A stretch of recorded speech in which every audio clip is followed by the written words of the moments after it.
Sure, no. Okay. Okay. Hello there. Hey, what's happening, brother? Man, I don't know. It's been a long time. Yes, it has. You know, living up there on the east side. Well, I know. And suddenly get down here to the west side. Well, west side's the best side, but did you have to take the detour? I did, and brought back a lot of old memories there. Going by the old bottle club down there. Yeah, well, they look out for us well here on the west side. It's doing good. They keep our roads up. It looks good down here. Nice. Oh, yeah. It does. Howclock Street now here. You know, well, yeah. I mean, this is redo Chaseville. It is what it is, sir. But they bring the palm trees in next week. I'm used to living under the guidance of D.C. Reeves. Yeah. So. He's wonderful. Mr. Kohler is my government representative. Yes. Here. Okay. Well, I tell you, like I say, I've been driving around town. I noticed we got a new housing project going on for veterans only, and we got some more veteran stuff lined up. And I'm a veteran. You know, that's right. Yeah, ASA Chitosi. Yes. Was that right? Chitosi? Chitosi. CHIT. That's chit. No. Keep it clean. Chit. Well, I'm not saying the S word. It's a C word. You know, Chitosi. Is that right? Right. Okay. All right. Well, so tell me something about your Army days. Well, I didn't want to go. Well, with the draft. Back then. Well, yeah, let's see, you're old enough that'd be a Vietnam era, right? Yeah, that was. Yeah. But back when I got drafted, it didn't matter. This is what you really didn't want to see. You really didn't want. Yeah. Let me see if this is the right one. Yeah. I think I had it upside down. But that's okay. I can turn it upside down. No, it's okay. Woo. It says, Mr. Lett, you have been found acceptable for induction into the armed forces. I bet that was a happy day. That was a happy day. That happened December about the 15th or 16th, 1963. So before then, nobody would hire you because they knew this is before the numbers. Oh, the draft that's right. Lottery. No lottery. Yeah. They went about how old you were. So 42, I was 22. 21. Going on 22. Yeah. So you got that. The next stage was induction. Montgomery, right? I already been in Montgomery. Oh, you already been there. That's right. Yeah, and it took the test. Yeah, you go to Montgomery. Yeah, and Station 1, Station 2. That's where this came from. I see. You go to Montgomery on the bus, everybody gets in a room, one great big room, Air Force hangar, I guess, right, somewhere. Right. And they had all these old worn out couches and stuff. And the guy up on the stage, he called out your name. So you went back and you did your physical and all that stuff. And that was your job. You sit there, Willie Smith. Raise your hand. Willie Smith. Yeah. Willie Smith. Wake up, Willie. Yeah. Willie's out that way. All right. Mm-hmm. He's out. John Thompson. So you do that all day. So finally they call your name. So I go back and they do a physical, take your blood. I figured, what the hell, I can't see. My vision's like 2,300 or whatever it is without my glasses. I figured, that'll be a knock. Kind of like old Mr. Magoo. Mr. Magoo. Yeah. That's where it all started. Oh, what you got there? Mr. Magoo. Oh, that's Mr. Magoo. Mr. Magoo. So I said, okay, that's good. So go through and take blood pressure. Blood pressure's high. Go lay down. Got a little place where you lay down. I said, it ain't all bad. I keep jerking around, moving, and running in place, keep my blood pressure up high. We can get rid of this. We can be going home pretty soon. So you can't do that but so long, and then you get tired. So I lay down, dozed off. I woke up, the corpsman, taking my blood pressure. Oh, you're okay. Get up. How about my eyes? What about them? I can see you. I can see you. You can see me. Okay. Pass the test. So pass in and go in. You start taking a battery of tests, Okay. So. Now, what were some of the questions on the test? A multitude of tests. Oh, not just. Yeah. I can't take it, like the vision test and stuff, but then they had academic wise, that's a good question. A standard, this block is like the other block. Oh, yeah. This circle is an 8 pieces. Right. 2, 4, 6, what's the next number? I took a test for the post office one time. Well, very similar. Did not do very, very well. So I took that and all that. And you were with a bunch of guys, from your city, because there's people from all over there. So you take that and they'll let you know. So, okay, that's good. Let me know. So then you look in the mail and this nice piece of paper. Yeah, that was before text and email and all that. Oh, yeah. You had to prepare for induction. Okay. So I think about it. Well, you don't know how long you got. You know you don't have long. So Christmas came. I said, I don't think I really want to be drafted. I think if I join, maybe I could get a little better. Have a choice, maybe. But I didn't. I had no more idea of where Vietnam was. Right. Alkany Street is. I had no idea. Wasn't the vocabulary. Nobody knew. So I go and I said, I need to join. Well, at that time, the recruiter was in the San Carlos Hotel in the bottom. Oh, okay. So this is 26, but they were recruiting 24/7. So that should have been a clue something was up. But it didn't dawn on me that you could do it. So Christmas, 25th, 26th, about the 28th, 29th, 28th, I go to the recruiter and I said, I'd like to join. He said, no, you can't join. I said, why not? He said, you already got your draft notice. I said, no, I haven't. Pre-computer, Right. Holidays, so wasn't many people manning the phones. He couldn't call anybody. Didn't want to. So he said, I really can't let you join. Just go ahead and let the draft take over. And I said, come on, man. I said, give me a break. You could use one more. I'm sure you could use one more on the board before the end of the year. I said, yeah, I guess. I said, okay. Go tomorrow. Cool. Greyhound bus station. So get on the bus. I go to Montgomery. And back in the same building. It's a Gunner Air Force Base up there. So sit and same thing. People are still calling numbers. So he said, okay, well, let's see. Oh, they already got the physical part, but you go and you do another test.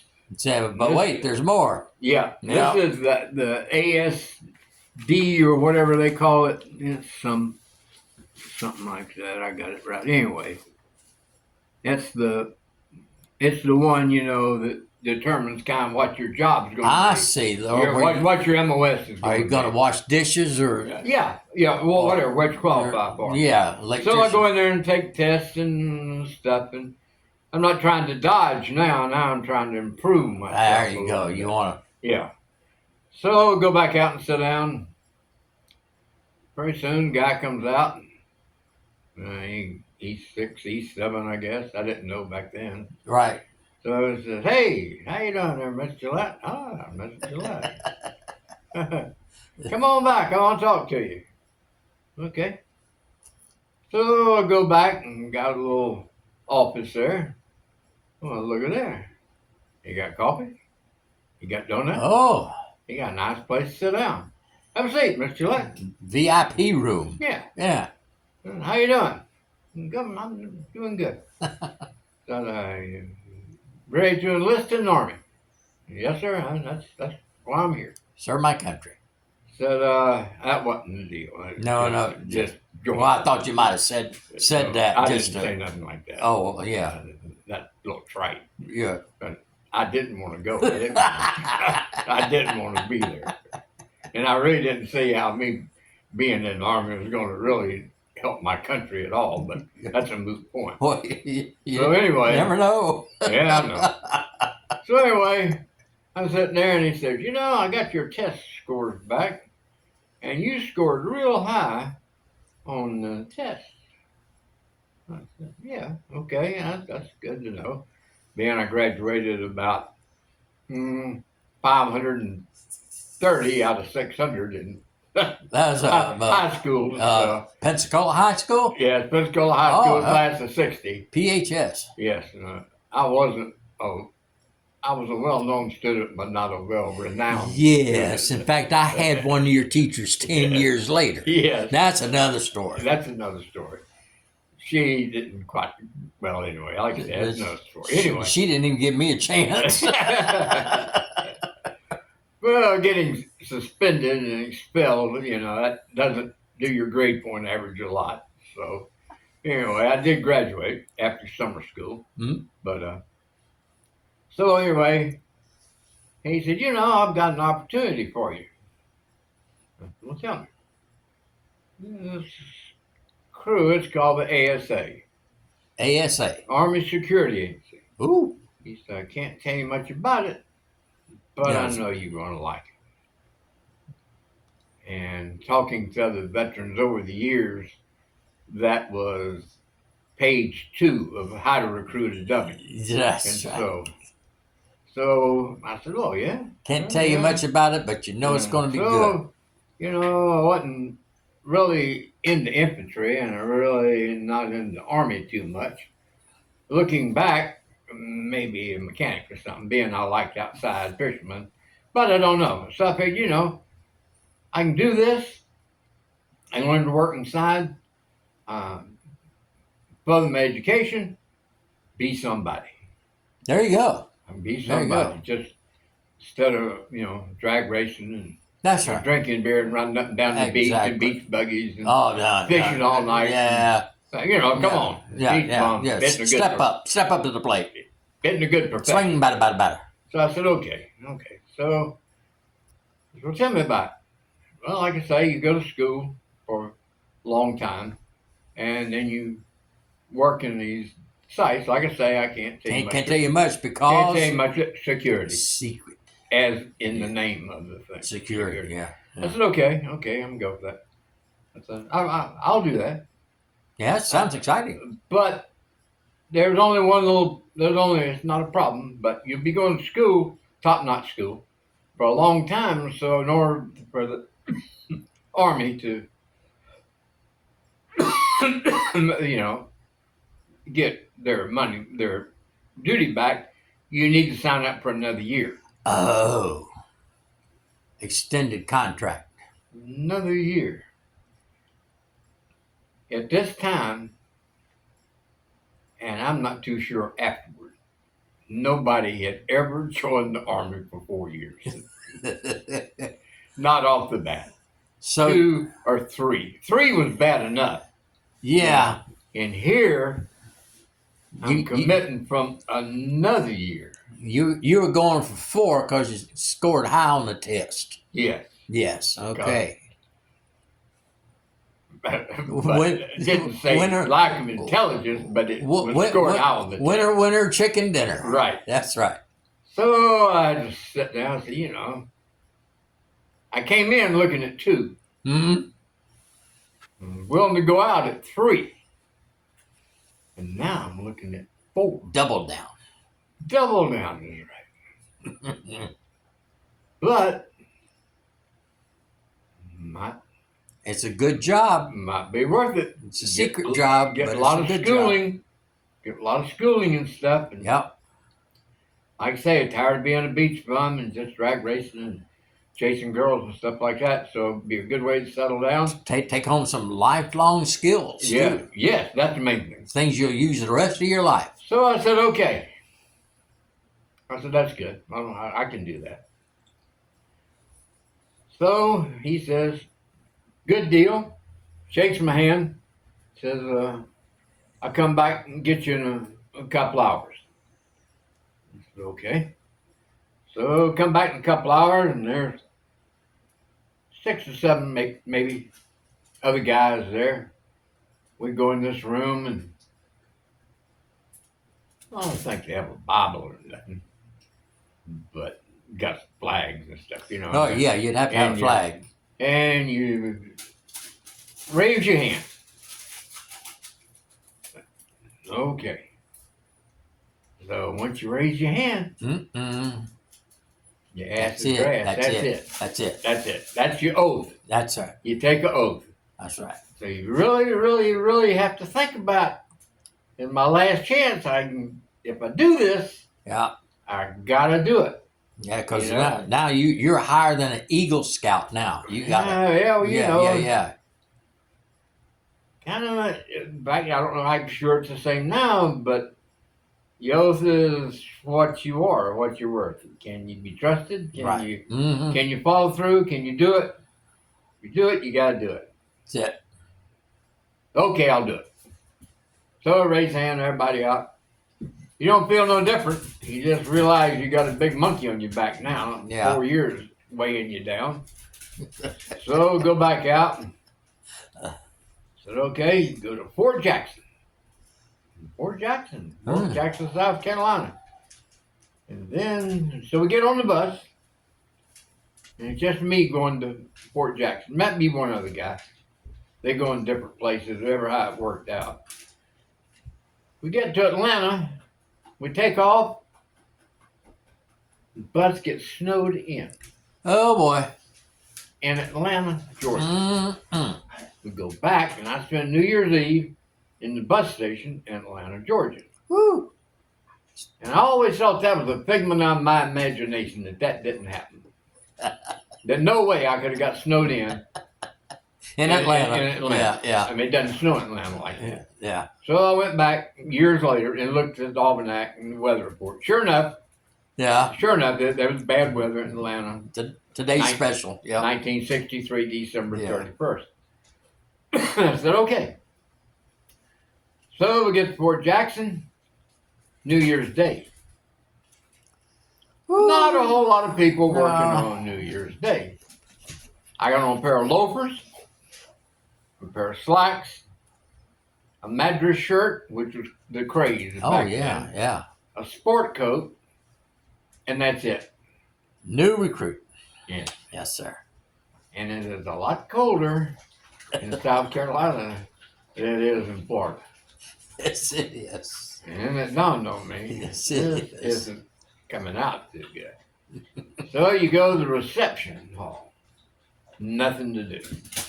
So you just sit around and march around, you sit in the barracks, wait. In civilian clothes, you hadn't got your clothes yet. Right, you're still in there. Got to get signed in, paperwork, all that kind of stuff. Yeah.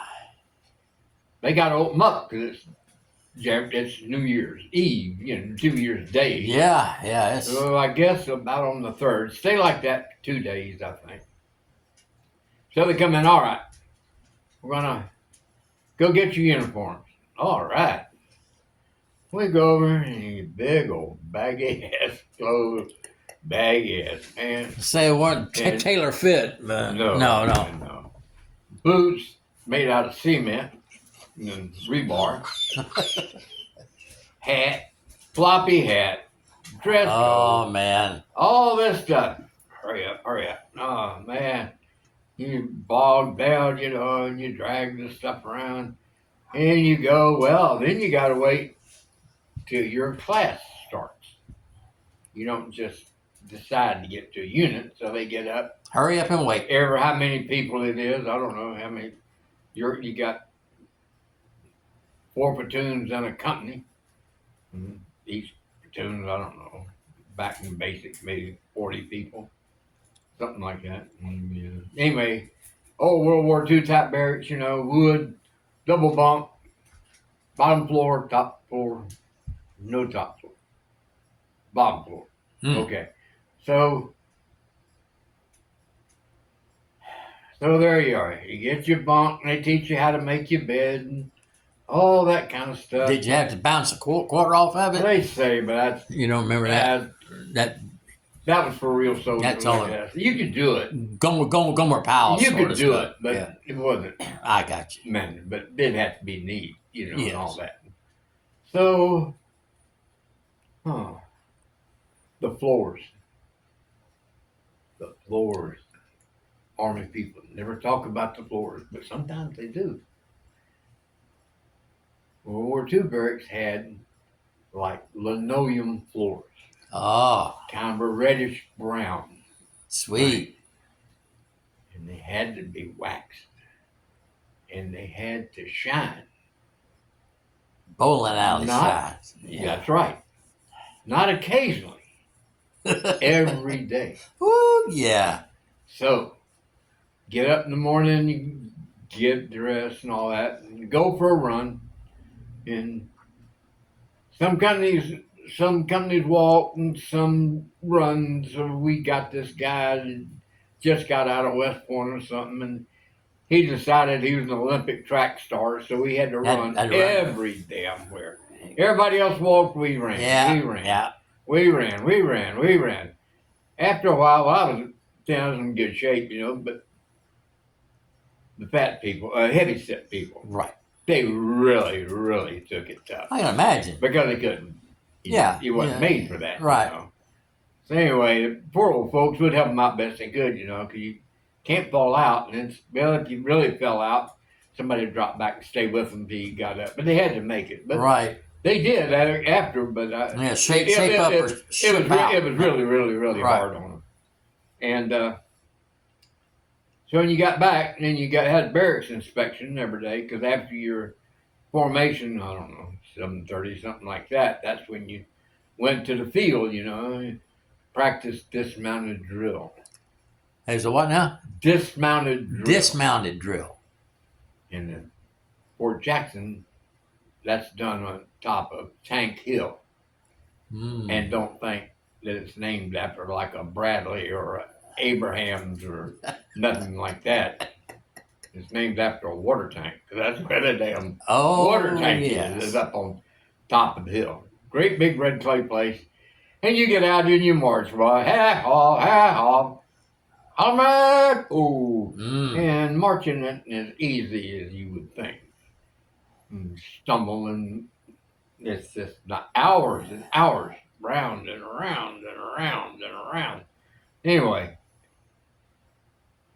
before you do that, the barracks has to be prepped for inspection.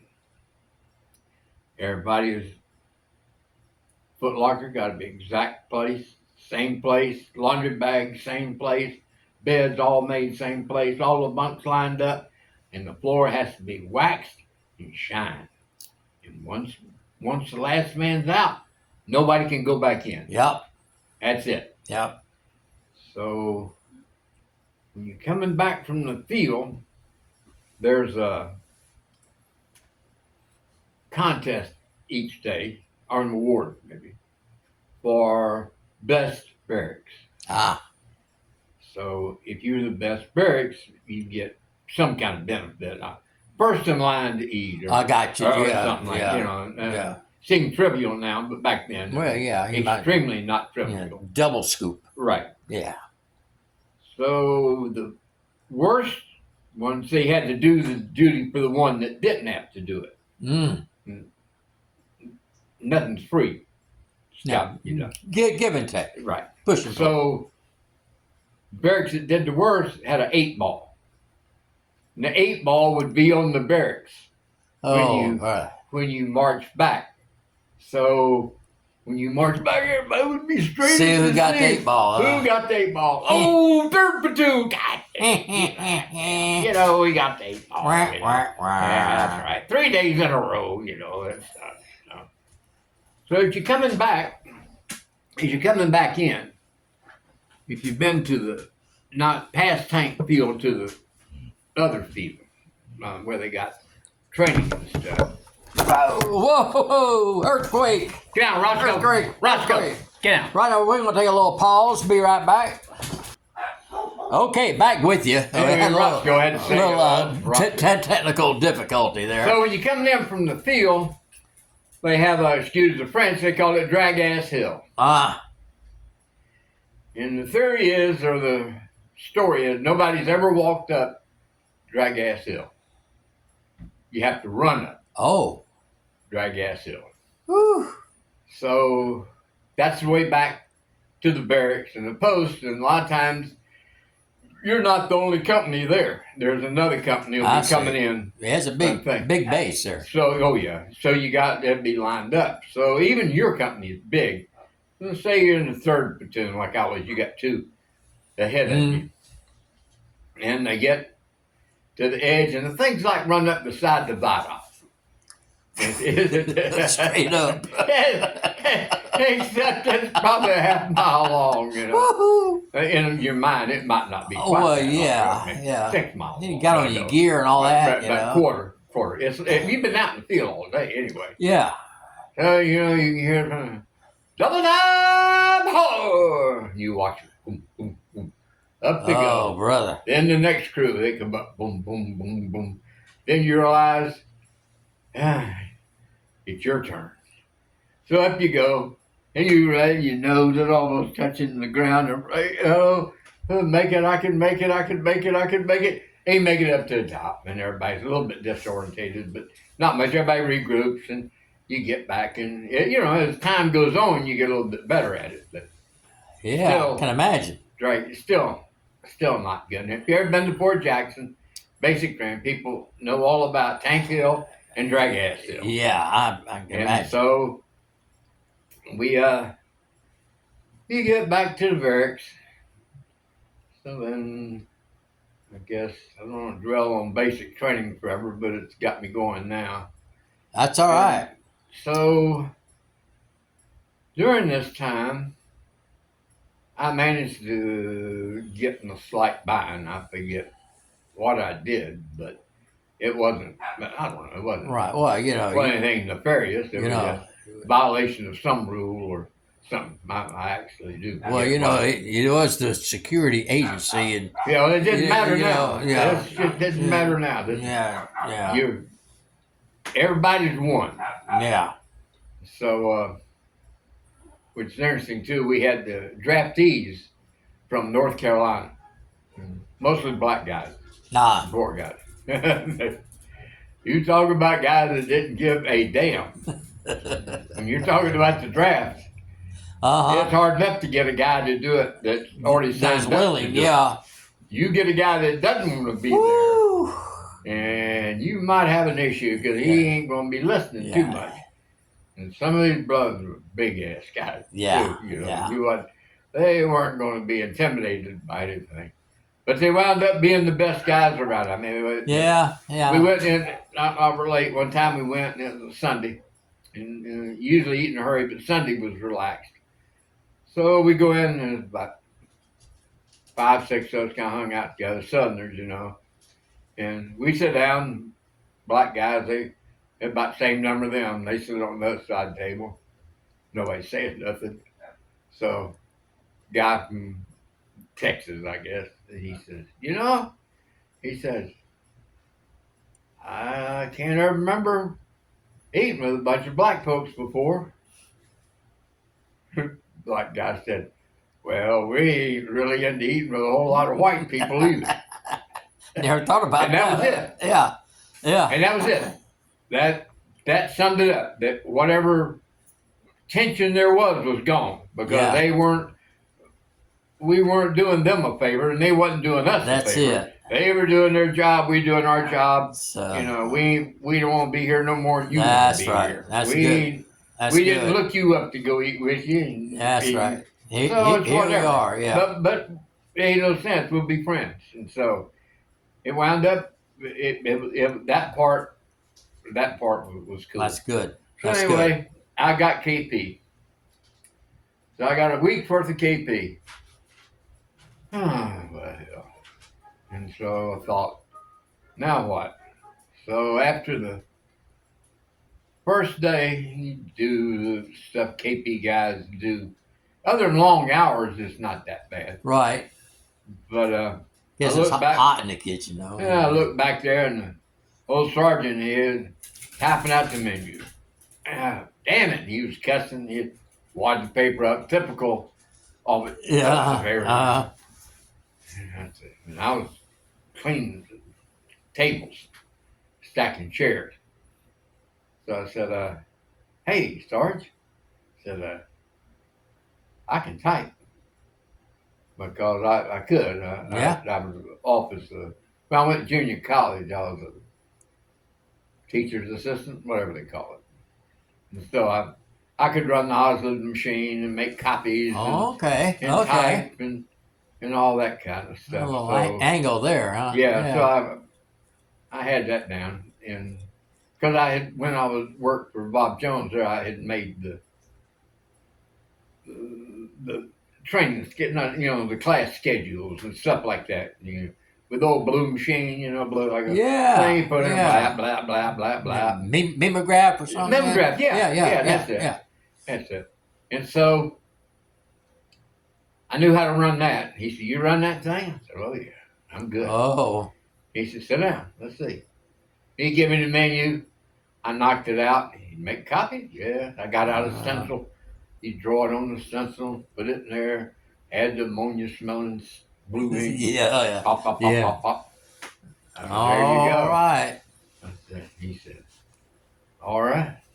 He said, we got a deal. He said, when everybody's out in the field, we still got to work, but I'll take care of you but when they get back, I have to be on your ass. So gotcha. That's the deal. Good cop, bad cop. That's right. That's right. So I'd sit around and we'd drink coffee and eat donuts and cake and whatever chow mein or whatever they decide to cook for themselves, Yeah. And I guess being assigned to a basic training place wasn't the best duty for them either. Yeah. So then here they'd come to be looking for the 8-ball on the barracks, They'd come down, he'd be on my ass, I told you, and everybody, poor old Gillette, and got his ass in there. Yeah. So I'd come back, oh man, I'm sorry, I'll never do that again. Next day I come, head out to the field. I could pull up a chair. Sit with the cook, The guy had to be careful because there were other people on KP. Right. And they'd pimp you out, yeah. If they knew I had a setup. So I'd be a little discreet about that. Of course. But it all worked out. So finally, about enough on basics. So finally we graduated. And they have a big ceremony and everything now. I see people come take pictures and, Oh, yeah. That's... Back then you met and had a formation, walked around, you said goodbye, hey, Yeah. Because you get to know guys super good. Right. Right. Some guys hardly, some guys were really, really good guys. Other guys were real none good people, they'd pimp you out for a minute. Yeah, but majority of guys are good. Some of them you glad to never see again. So it might be the president calling me just a second. Well, that's it. Let's do a little pause here. Just a second. Pause. Oh, pause. Yeah, okay. Here we go.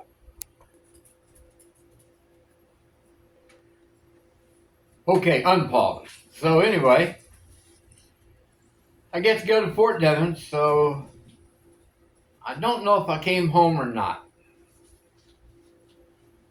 I think I did. But I don't remember how I got to Fort Devens. I believe you did. Think I came home? Yeah. I took a plane maybe? I Uh don't huh. remember. Yeah. There's a snapshot of you at the airport, and That's when I was going to Japan. oh Because it was in the summer. I had on my khakis. But I probably did yeah, catch a plane. yeah. Somebody got me a flight. Anyway, so I get up to Fort Devens and and get ASA school. So So that begins now. Fort Devens is in Air, Massachusetts. Mm. About 40, 50 miles from Boston. Some more cold country. More cold. It ain't warmed up. So, yeah, and looking back, a hint, if anybody's watching this that ever knows anybody going in the Army, January and February is not the best Don't do time. that. No, that's not the best time to go. You kind of want to go in spring, maybe, or Right. something. Or fall. I mean, not dead winter. You're right. Not conducive to outdoor Especially activity. if you're from Florida. Oh, yes. You know. So anyway, we get there, and big place. It looks like a kind of a college thing. Got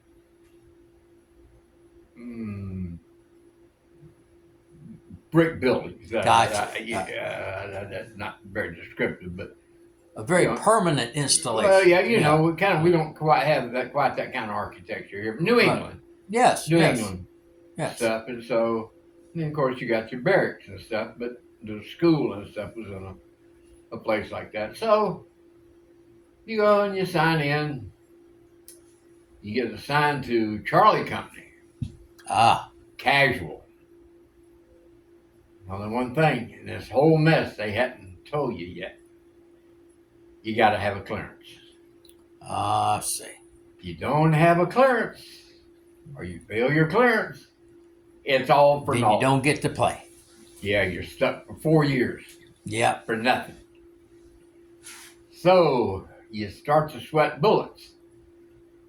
So about this time, I get a call from one of my friends, and calls were hard to come by, Right. There's no cell phones. Right. So I guess maybe I'd called home and somebody, I had to have called home. Right. And somebody said, Tom wants you to call them too, because phones you had to line up for and all that stuff. You just didn't go get a phone, So he said, man, what in the hell did you do? And I said, what? He said, FBI's looking for you. What? Yeah, you got a black car.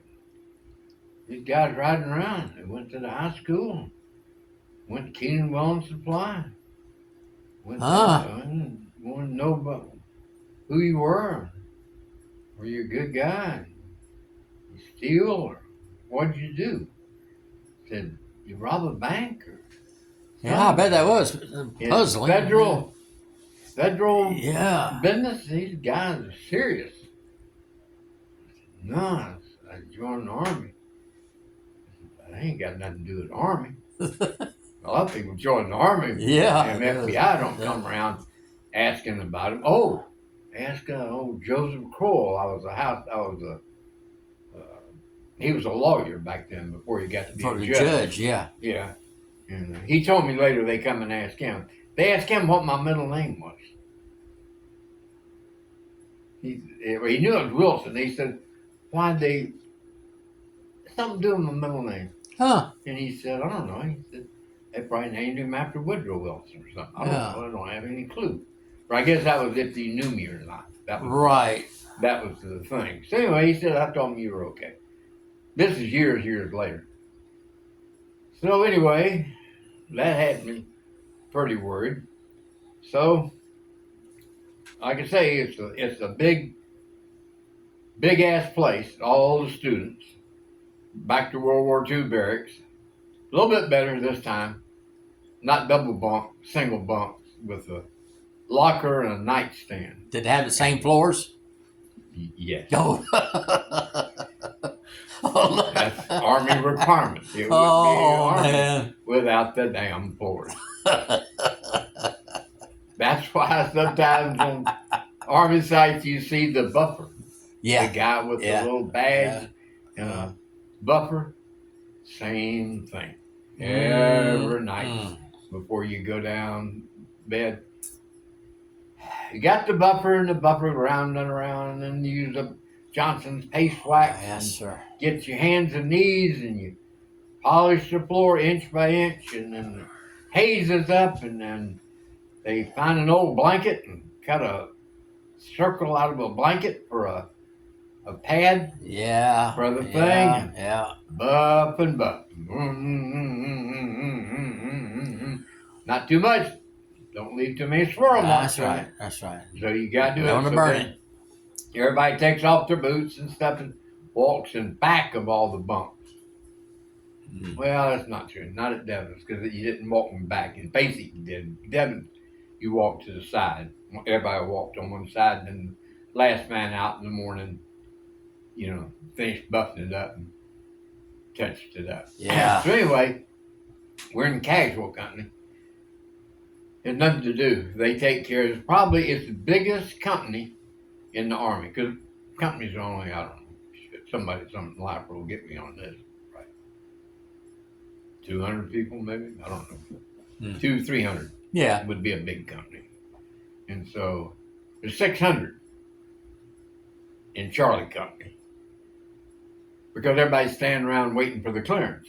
Gotcha. So we do all the nickel dime work on Fort Devens. Sweep snow, clean, KP, whatever the deal is. Yeah. They say, all right, everybody's standing there, in formation. Everybody from my hand this to the right, you guys get to sweep today. Yeah. You guys get to go clean the gymnasium. You guys go do whatever. Right. Rake, whatever the deal. There you go. And so you stand there. Well, the problem is they don't know who you are. So they load people on trucks and they go into their workstation. Well, I think after a while, people get smart. The truck slows down for an intersection, people just jump off. Really? But then you don't have any place to go. You can't go to PX because they're looking for you. It's PX. Yeah. So you just wander. Anywhere to hide. Just wander around. So sometimes it's easier just going to work. Yeah. Hang out there. Well, during this time, one time they said, we got opening for driving class. We're going to have a driving class. Anybody want to, you can volunteer to take a driving class. Oh, yeah, that's cool. They say you're never supposed to volunteer, but sometimes you take a chance. So I take a chance, and sure enough, they got a driving course. There's a bunch of guys, and they're pretty cool. They got a good gig, so whatever. And they got deuce and a half and 3/4 tons and a Jeep, and they teach y'all what a wheel is, and what a steering wheel is. And you turn it to the right, it'll go this way. You turn the wheel this way, it goes that way. And try not to run over stuff. If you do, hold it between the lines. Don't say nothing about it. Yeah. So anyway, I said, that's pretty cool. And I'm already mechanic stuff, so it was right down my alley. So I drove and got my driver's license, deuce and a half, and all that. So that was good. And that took a week, whatever. It takes about 6 weeks, 8 weeks to get your clearance. So you got a lot of time just hanging out. A lot of checking up. Yeah. So after getting my license back a day or two, and somebody says, "Oh, anybody got a driver's license?" Well, I do. And the guy said, "Okay, you." They picked me. I said, "All right, So we got a permanent. The trick was to get a permanent detail, where you just had knew what your job was. One job. You just went there in the morning, did it. You were home free. Then you didn't have to sweat. Yeah, whatever. So I said, okay, got a permanent detail. So okay, so you want? Yeah. Well, we burn everything that comes out of the school. You know, because a lot of stuff is on 6-ply paper, and you split it apart, and so the carbons that you wind up with tons of carbon paper. Right. You put the carbon paper goes into paper bags, and paper bags are stapled across and all that, and so big pile of them. So about now this is all secret stuff. That's yeah, this is right. Yeah, it's not secret. just Still, even though it's training stuff, it's still And being at school, they're going to teach you how important this stuff is. That's right. So you're assigned an officer, and I go to the motor pool at 8 o'clock, something like that, 7:30, 8 o'clock at night, and go to the motor pool, check out a due snap, go to school, and then they've brought all this stuff down to one room. Right. And he's got a weapon. He got we used M14s back then, but I think he had a pistol. Most time had a pistol. I'm pretty sure I didn't have one, because I'd had to check it out of the Army, and I don't remember doing that. Yeah. But anyway, he had a weapon and the whole works. And everybody looks right, okay, and we load all the stuff in the truck, and then it's about a mile or two out to the incinerator. Incinerator is just a big brick building. Yeah. Got a big hole in the floor, and you pile all the stuff in there and light it, and it burns. And you watch it, and as it burns, you keep piling the stuff, that carbon paper, it burns in a hurry. Yeah. And so you light it with a torch or something? No, it's a matchstick. Oh, okay. It's just a great big square incinerator down Gotcha. there with a outlet outside with a grate, outside where the air comes in. Right. So then after it's all burned, you got to go downstairs and open the grate door up, and you got to sweep all the little pieces out. So it's hotter than hell. I can imagine. But whenever you finished, you go home. So I learned and got a big broom, and all that, and I could do it pretty damn quick. I sweep that bad boy out and be gone. So the officers, they all liked it because it was extra duty for them. It wasn't a job you got incinerator duty, so they were glad, and sometimes same guy'd have it for a week or whatever. I didn't have to do it for 2 or 3 weeks. But anyway, you get to know you, and a guy bring you a sandwich, or something from his house or whatever, here you go. And you kind of got to be they knew you were a straight up guy, so that was cool, Yeah, I can imagine. Okay. But anyway, you're real dirty, come back, take a shower, it's colder than hell because all the hot water was gone. Yeah. Then you get up in the morning, you got to find something to do because everybody's got a job that can't stay in the barracks. So go hang out in the PX or go downtown or do something. Just hang out. Yeah. So that worked out pretty good. So one day, you got a great big board.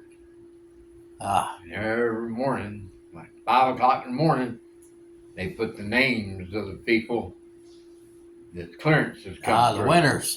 That's right. Everybody. Yeah. Everybody first thing rush to the board. Sweating. Everybody's looking up. Yeah. Am I on there? No, not there. Not today. So within one day, holy shit, I made it. Yay. Because now you don't have 4 years on your back. You still got 4 years, but you're going to school. Yeah. Now you're going to school. Now the plan's starting to come together. That's right. Yeah. So then you get out, and then you get assigned to your company barracks where you're going to train to be at school. And then the school, depends on, some guys are intercept operators, 058s. Some guys are They got microbarograph. They got stuff that got some strange jobs, and some of them measures the barometric pressures all over the world. Type thing. So if somebody sets off a bomb, they know due to the effect of the barometric pressure in that area. Yeah. I guess. All of a sudden it gets real hot in one spot. Well, I guess they can conceal that through underground, but it messes up. Pretty trick how they knew a lot of stuff. Yeah. But a lot of that stuff wasn't my job, so I didn't know. So you took basic analyst. It was okay. It wasn't a whole lot to it. And, the people would intercept the radio traffic, and they get it, and then you look at it and see what station's talking to who and who's who, and what's their call sign, what's their frequency, and where they're going, and that type of stuff. Pretty interesting. It's interesting how much that people know without intercepting, without reading the message. And reading the message is almost secondary sometimes. It's just what kind of radio are they using, where are they from, what kind of frequency, how many do they say. A guy came up every day at 7:30 or so, and he sent a 303 group message to the same guy every day. And after a while, you figure, hell, that's probably their attendance. Yeah. Now these aren't words. This is like Morse. Five letter groups. I see. Kind of like a 5 letter kind of like sophisticated Morse code sort of. But it's Morse code. Oh, okay. It's Morse code. But when they copy it in 5 letter groups. Yeah. It's standard 14, 18 words a minute. Okay. Whatever it is, but they don't copy it verbatim. I got you. Okay. A whole lot of letters. Yeah. Each one's QTR. It's all encrypted. 90% of it. 99%. So it's all encrypted. It doesn't make any sense anyway. So it's ABQTR. BQBXZ. Right. So you don't know what the next letters are, and that was part of it. You always look to see if it ever repeated. If it ever repeated, then that was a error in their crypt system. In the possible link, you could see where the two were linked. So how did that same group come up? How did it get reverted back? Anyway, it'd be a link. I never saw it, but they say it happened. Yeah. I don't know. The way it'd be pretty tough for it to happen. But I'll tell the story and I'll come back to basic. All right. I was in Chitose and we were all sitting around one night. And the guy was sitting there and they were working days, and a lot of the room TA guys, they were all E5, E6 above, and room TA guys that actually helped with copying and stuff were E4s and below usually, So they were pretty serious in the room. They were pretty strict. Yeah. That's serious business. And some of us, it wasn't all that serious. So the guy's sitting there one day, and he goes, "Ah, damn!" He said, "I can read this." Yeah, I said, "Bullshit." I think the code word back then for that was Cheney. And they said, "That's Cheney. That's triple Russian encrypted, And no, he said, I can read it. Because you wouldn't notice it. You'd have to really be thinking if you can read something in 5 letter groups. Right. It would be it's somewhat difficult to read a regular paragraph if it's broken up into 5 letter groups. Yeah. It doesn't flow. So the guy looks. And he looks there. Sure enough, he can read it. That would be revolutionary. That would be unbelievable. That would be the whole Russian breaking the code would be broken. Yes, possible. So The op was still there. They screamed down to him, you sure you could copy? Who were you copying? And you say, no name, copy, QRT, Yeah. where did you have him, man? 56, 584, You sure you have him? Did y'all DF him? Did you direction find him? Yeah, we shot him. Which antenna did you use? And all the nickel dime stuff. Make sure that Right. that he had his ducks in a row, because this is serious business. And so he did, and he legitimately copied what he had. So everybody's starting to really think, ooh, yeah. No telling what that is. Yeah, right. Yeah. So you can do, or what it said was they were they were talking about atomic weapons and whatever. Yeah. It wasn't too long. It was about a paragraph. So you send a critic out. A critic, they say, would be 15 minutes to the president's desk. Huh. And that's big time in 1964. Oh yeah, that's. Well, 65 when I was in Chittagong. But that's big. So your whole career is on the line. The officers are if they ever send out a credit. So Yeah, they're pretty hesitant. Not going to send out a critic unless they get attacked or something imminent. Yeah. So they can send out a flash. I don't know if they actually sent a flash is next to it. All that's serious business. Right. So I don't know if they flashed it or not. I don't think so, because it wasn't that critical. Yeah. Per se, but they sent, I don't know, whatever the hell it was, double rootney or whatever. So sent it to NSA. We stayed in direct contact. We worked with NSA.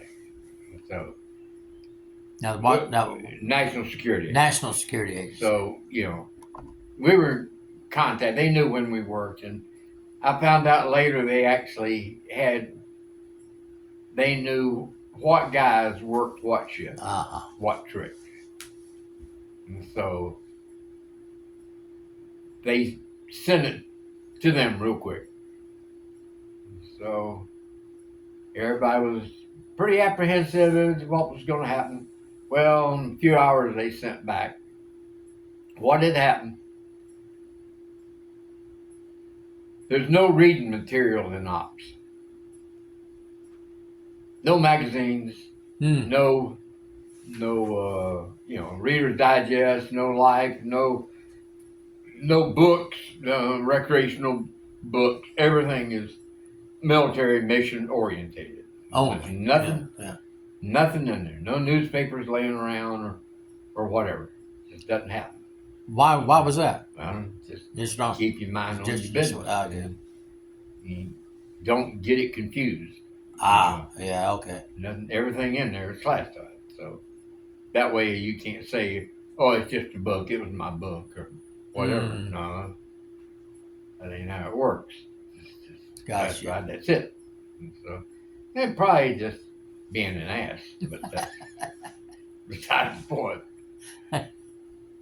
So evidently the Russians did exactly what we did. We had a direct counterpart. Yeah. And they did. They listened. They did the same thing. Yeah. Did the same. Had the same operators, the same analysts. Spy versus Spy. Yeah, exactly. Mad Magazine. So they figured out the one Russian op was talking to the other one by code, Morse code, and he's diddy bopping around there, and he's fairly new. And so, having said that there was no reading material like that, we had Russian books. Oh. That people, the linguists and stuff would read and translate and, for whatever, And the ops would use theirs to send code to each other and then do it in Cyrillic and Russian. So what happened, the one guy was fairly new, and he was talking to his outstation, and he said, I'm going to practice. I'll send you a practice message. And the guy said, okay. Oh. So they had a copy of Reader's Digest. The guy opened it up, and the president was talking about something, and he copied a paragraph out of Reader's Digest. Huh. And we intercepted, and we thought that it was them talking about something, and it was just two guys. It was two guys practicing with each other. So that raised some eyebrows. That was exciting. Yeah. It was exciting, but it was it's actually been rather close like that, where the guys, I can read this. I can read this. No, you can't. Yeah, look. Because when that's what you're all trained to do, and to actually see that it happened would be one in a million. But it was whatever. Wow. Interesting. I remember it. Yeah. And another time, and I got to Chitosi pretty quick. We'll go back to the Devons real quick. But anyway, the DF guys, they keep a constant net. And my brothers, everybody knows this ain't classified. It might have been classified a jillion years ago, 60 years ago now. But anyway, they keep an open net. And you got your field stations all over the Philippines and wherever, and that's where you shoot a DF shot, direction finding. What they do, they catch a transmitter. They want to know where he is. So they send the bleep to all the different outstations that surround him, and they take a direction. They got a great big round elephant cage of antennas, and they keep going until they pick the one that is the strongest. Gotcha. Their direction. Yeah. So they know it's that way. So that doesn't do any good, but you do that 5 times, and you get 5 different bearings, and you get real damn close to where he is. So they do, like, they're not always sending each other stuff to do, but they want to be ready, so they'll send, like, I'll send the A, da-da.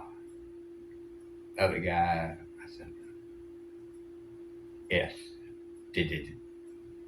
So the guy goes, da-da, did. Another guy sends a B, a Q, R, and they just every minute or so they come up and send that, and that means I'm here, I'm ready, let's go, Well, one day, the guy he sends, like, da-da. Another guy goes, da-da. I said, damn. How's that?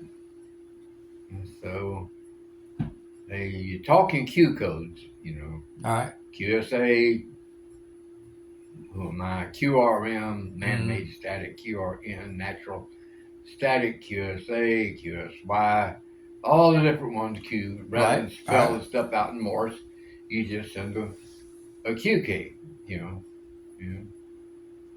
think I got right. I haven't used them in a long time.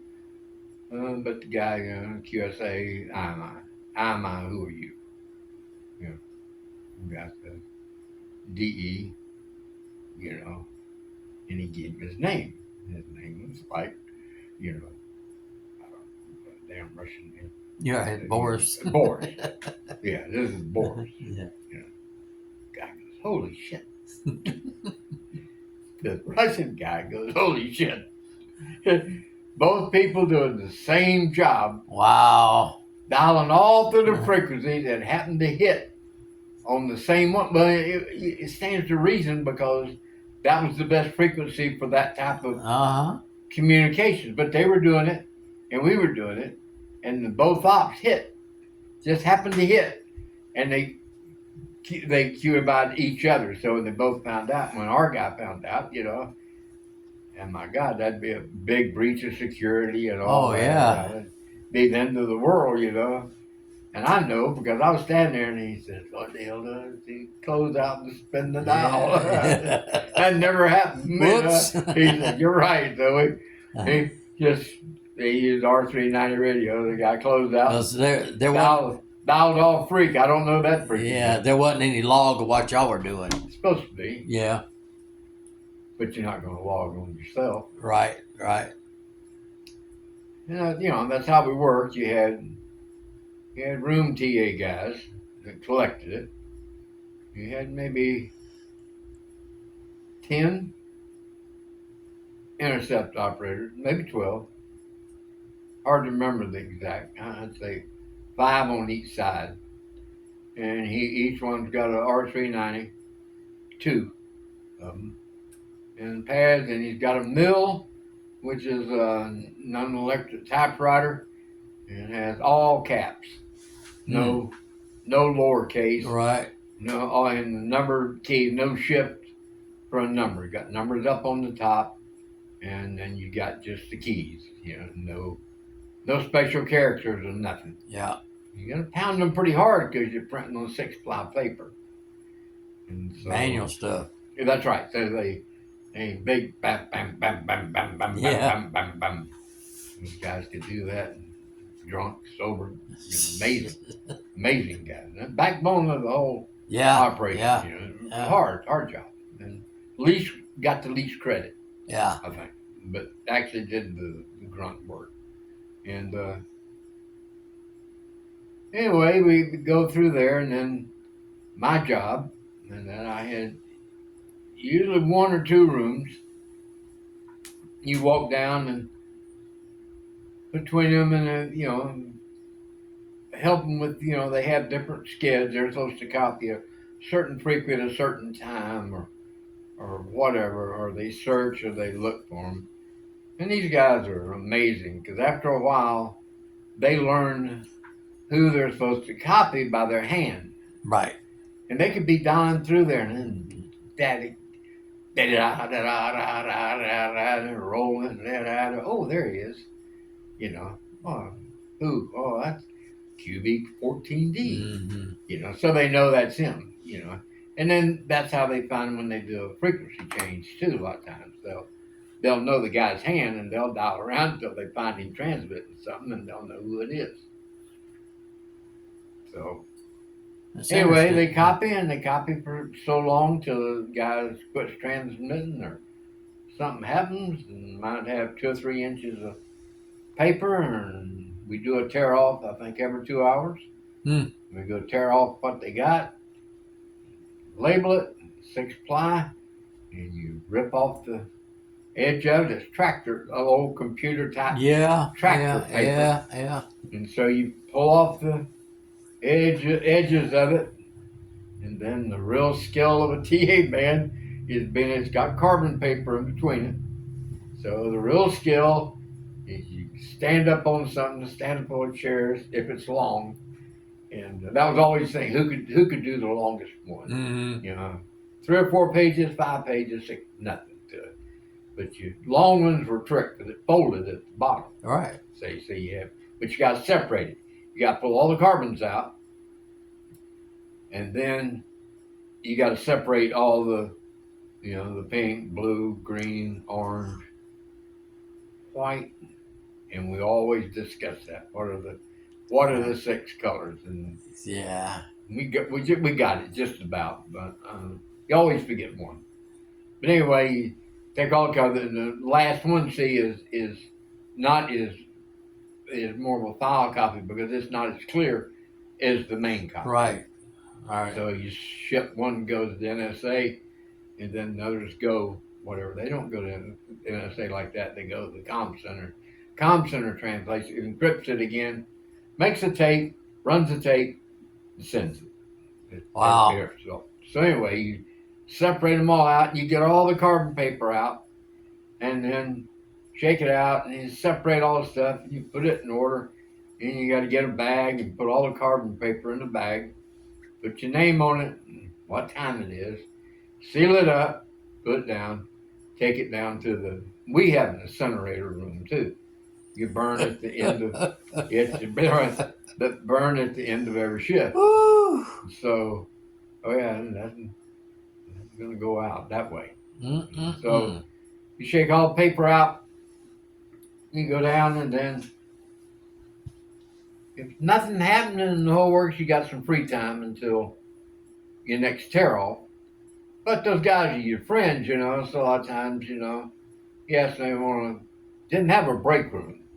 Right. We had a little place that opened up for about 2 hours a shift. You could get a Coca-Cola. We smoked back then. You could smoke. Hot dog. How long was your shift? I like to say 8 hours, but there were 3 shifts, and they call them tricks. But that was actual time there. By the time you got to operations and relieved, you always had to relieve somebody. Right. Because it wasn't enough Keep people. It going, yeah. That's right. If your guy was running late or something, then you worked late. Yeah, it had to overlap. Yeah, that's right. You had to overlap, make sure everything was going good, and then before you left. So, you know, it better be like maybe 10 hours. Right. 10, 12, you know. And you work a set of days, set of swings, set of mids. And then your long break was from days to swings, I think. Mids to days, maybe mids to days, because you got off that morning. Got off that morning, you'd be at barracks about 8. And that was a killer. The mids were a killer because you'd struggle all night and no windows now. Yeah, oh yeah. No windows in place, and you under stress. You're trying to do the job right, you know, and you might not be a real good soldier, but you gotta do your best. Yeah. I mean, that's serious business. You jack around later. Oh, for sure. But you know, because everybody's working together. You know, 058s depend on you, and the other guys, you jack around makes it hard on them. You know, they don't do the job, makes it hard on you. That's right. And so, that's right. Everybody needs to get on through it. Yeah. So, you know, it's all for the thing. You get off, you get off. So, you know, and you struggle. If you've been out the night before, maybe you slept for 2 or 3 hours, you know. Nights get real long, about 4 o'clock. No place to rest, no place. You got to just steady on. So, daylight come, you wrecked. You know. And this is where the This is where a lot of trouble comes in. Yeah. The people, we're going to just jump to shit that's get high later. Anyway, a lot of people on the post didn't know what you did. And you couldn't tell them. They knew we did something with radios. They knew we were probably an intercept station. They knew that. Yeah. But they don't know what you really did. And a lot of even officers, a fly guy, and officers, they didn't know what you did. They just knew everybody loaded up in the bus 3 times a day and drove about 1.5 miles, 2 miles out to the big white building, little white building out in the woods with antennas all around it. And there you are. We walked in, we walked out. Nobody ever said nothing. Nobody said nothing about anything. You asked them, but they didn't have nothing to say. So, be wretched and fought that all night. Maybe the first night's okay. Second night, you're starting to get a little ragged, you know. And then, you know, you're tired. You get off the bus, and some of it says, you know, button your shirt.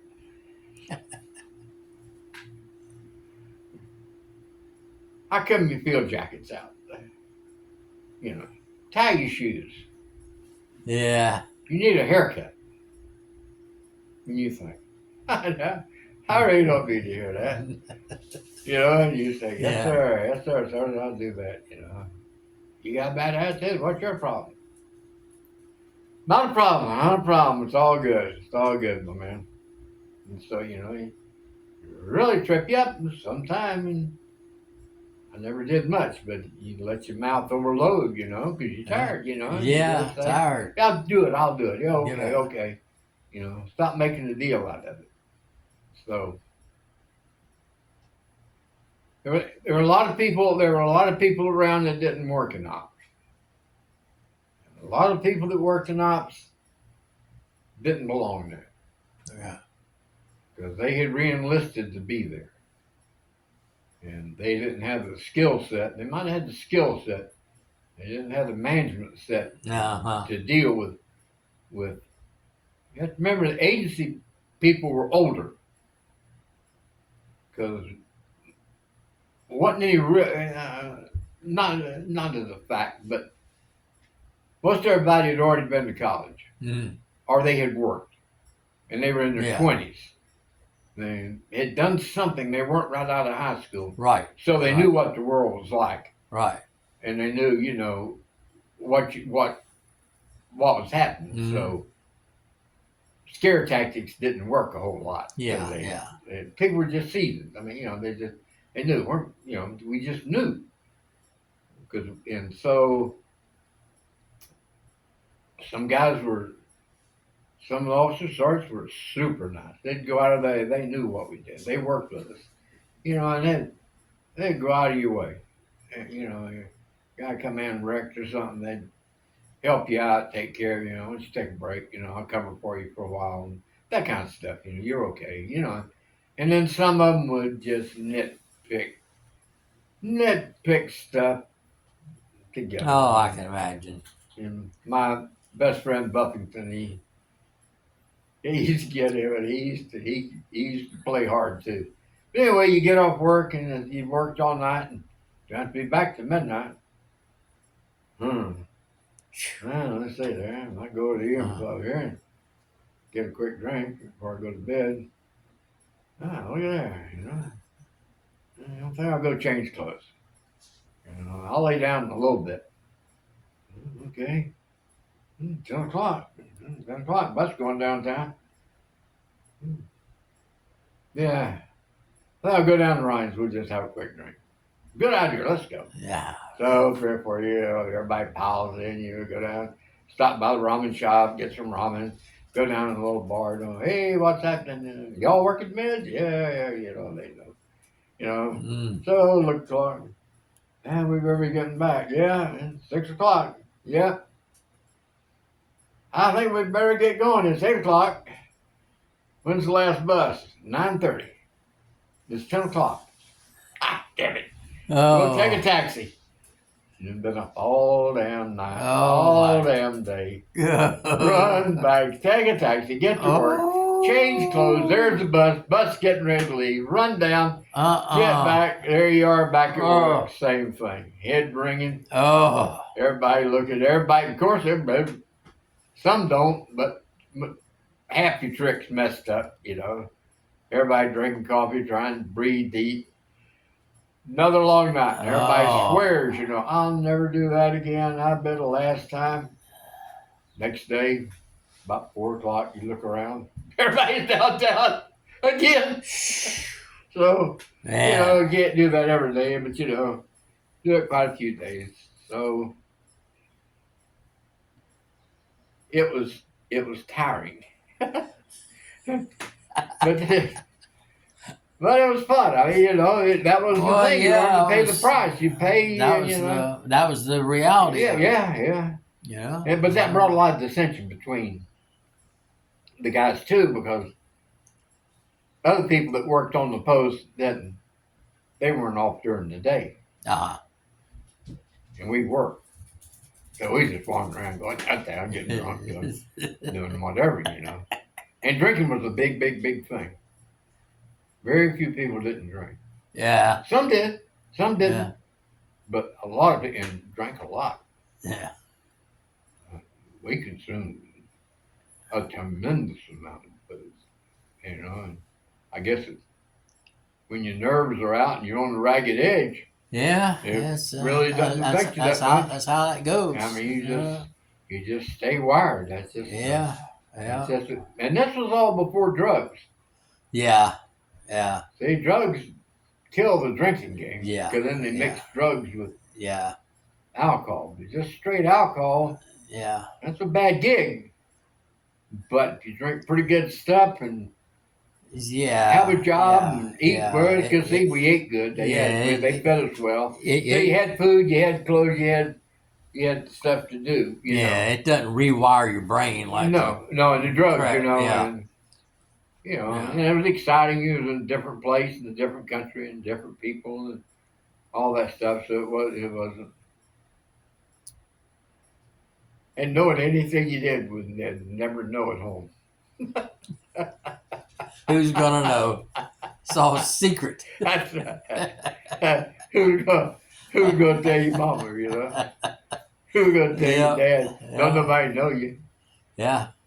Nobody knows what you did downtown anyway. Yeah. You know, so. But amazing, people stayed pretty straight. People stayed. People. We treated we drank, but nobody ever fought with the Japanese or anything like that. You know, they had good relations 99.9% of the time. Yeah.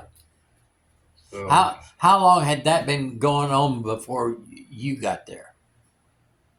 I got there in '65.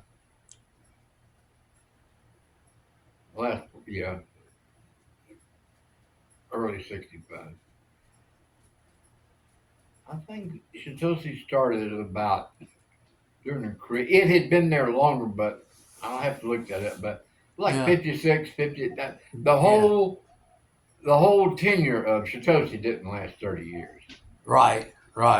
Maybe, and I'd say the heyday, it really didn't kick in with all the good equipment and all the real mission and all that stuff until the early 60s. Gotcha. And then they closed it in '72. So, 20, I just off the top of my head, part in my knowledge of, they might dispute me, but I'd say the real active heyday of it was 20 years. Yeah. From 62 that's interesting. to 70. Yeah. It's interesting because there's no real record of it. Right. The ASA doesn't have a unit history per se. Right. Whatever. We were there. It's not that secret. Well, yeah. But they knew. Yeah. The Russians knew what we did in the whole works. Yeah, but the whole reason I'm talking about this, there was an element in time that didn't last a long time. Mm-hmm. And I was very fortunate to be there. Yeah. And to have lived and done it that time, because it never existed before, and it never existed again afterwards. Man, because it was done. At this stage of the game, you're one of the few people left around that was there. That's right. And now so many of us are passing away. That's what I mean. Yeah. And even fewer. The agency never had that many people to begin with. Right. And now there are even fewer people who were at Shitoshi. Yeah. It's so I'd say it's that interesting. I'd say that it's. I like to share the experience because it was unique. Yes. And it made me who I am. Yeah. Because sometimes I think, why do you think that? Yeah. Why did that happen? Right. How'd you go from there? What in the hell possessed you to do that? Yeah. So progressing on like you're talking about, and something they don't talk about very much, because most people are still married or whatever. My wife has passed on, and my daughter knows. So those people, I don't give a damn know or not, But some people, and myself, you have a girlfriend, and you set up house, and get an apartment, a little apartment, whatever. You live together, and Not all the time. It takes a while to find somebody, know somebody. Prostitution and stuff isn't like it was at big naval bases where they had bordellos and stuff. So Right. it didn't. Right. If they did, it was a much, much, much smaller scale Yeah. that I never took up for various reasons. But it wasn't different. It wasn't like Taiwan, Taipei. Right. Right. Not mostly local bars, and then. Well, that was way up in the north part of the. That's right, as far as you can go. Yeah. Up in Hokkaido. Yeah. And using an American reference, I would say that a Japanese girl going with an American in '65 would be about as friendly as a girl from Mississippi dating a black guy in '65. Yeah. It was tolerated, but people weren't real happy about it. Yeah, that had been they would because it hadn't been but 20 years. Right, I was fixing to say that. Since we had the end of the war. Right. And so we were basically still occupiers, Yeah. And so we were always respectful of that. Yeah. Yeah, I mean, wasn't any, Yeah, that because they didn't have anything to do with it. Exactly. That's, and I guess that's why some of the local stuff bothers me. I remember one time that was drinking, and I used to drink at a little bar. They had probably, I don't know how many, 175 bars in town. Woo! In Low Town. There wasn't that many of us. But many of them only held 10, 12, 20 people. Yeah. The girls set up a bar in a little building, and have a counter and a record player and there you go. Cooler full of beer and bottles of whiskey and play records and hang out, in certain shifts, certain tricks, drank at certain bars. Right. That was ours, because they knew you and they knew when everybody was on break. And, you got people in, they'd get too drunk, they'd buy you, wouldn't buy you, you'd have to pay for it later, but they'd put it on the books and get food and call you a taxi and they'd be fighting with your girlfriend, they'd be intermediary or whatever, or try to figure it out. So, it was localized that way. So drinking one day, and they had the Japanese Air Force was over at Chet 3. And they didn't get to come to town too terribly often, I don't think. Oh. I don't think they made any money either. Like, we didn't make much. Maybe $140, $150 a month. But I think they only got like 15, 20 bucks a month. So they didn't hang out downtown pissing their money away. So anyway, the Japanese guy, Air Force guy, he says, I want you to come home with me and talk to my father.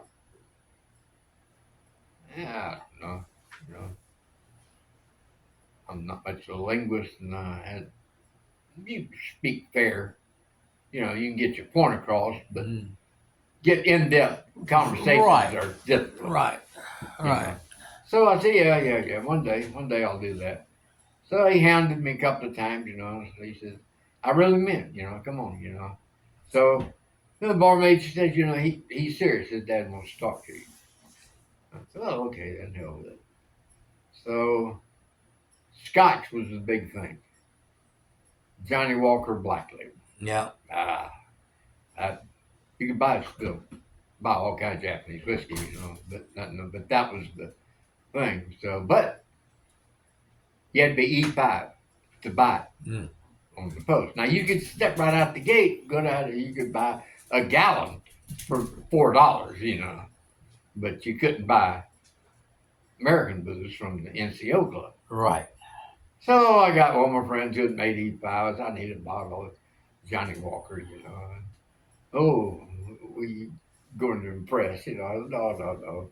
That ain't it. Not this time, But, so I get a bottle, of Johnny Walker. So So I go to the guy's house, you know. Really nice house, small, you know, in the village, you know. Nothing. So he said his father can't speak a lick of English, and his wife can't either. And he's got a daughter, another brother, and so they had the Japanese spread, you know. They went all out making stuff. Some of the shit you can eat, some you can't. You know? Yeah. So you know, Yeah, but they got you know. They were smart enough, you know. He was told, you know, that you know, don't go too crazy. Yeah. You know, he's still an American, so okay. So we're sitting there and started hitting the scotch pretty good, you know, and everybody getting pretty loose, you know. His dad keeps trying to tell me something. Like, yeah, what the hell, you know, strange place. But they're straight people, you know. Okay, and nothing, and not going to rob a man, and not going to ask for a favor, or nothing. Right. Just, so finally, it dawned on me what he was saying.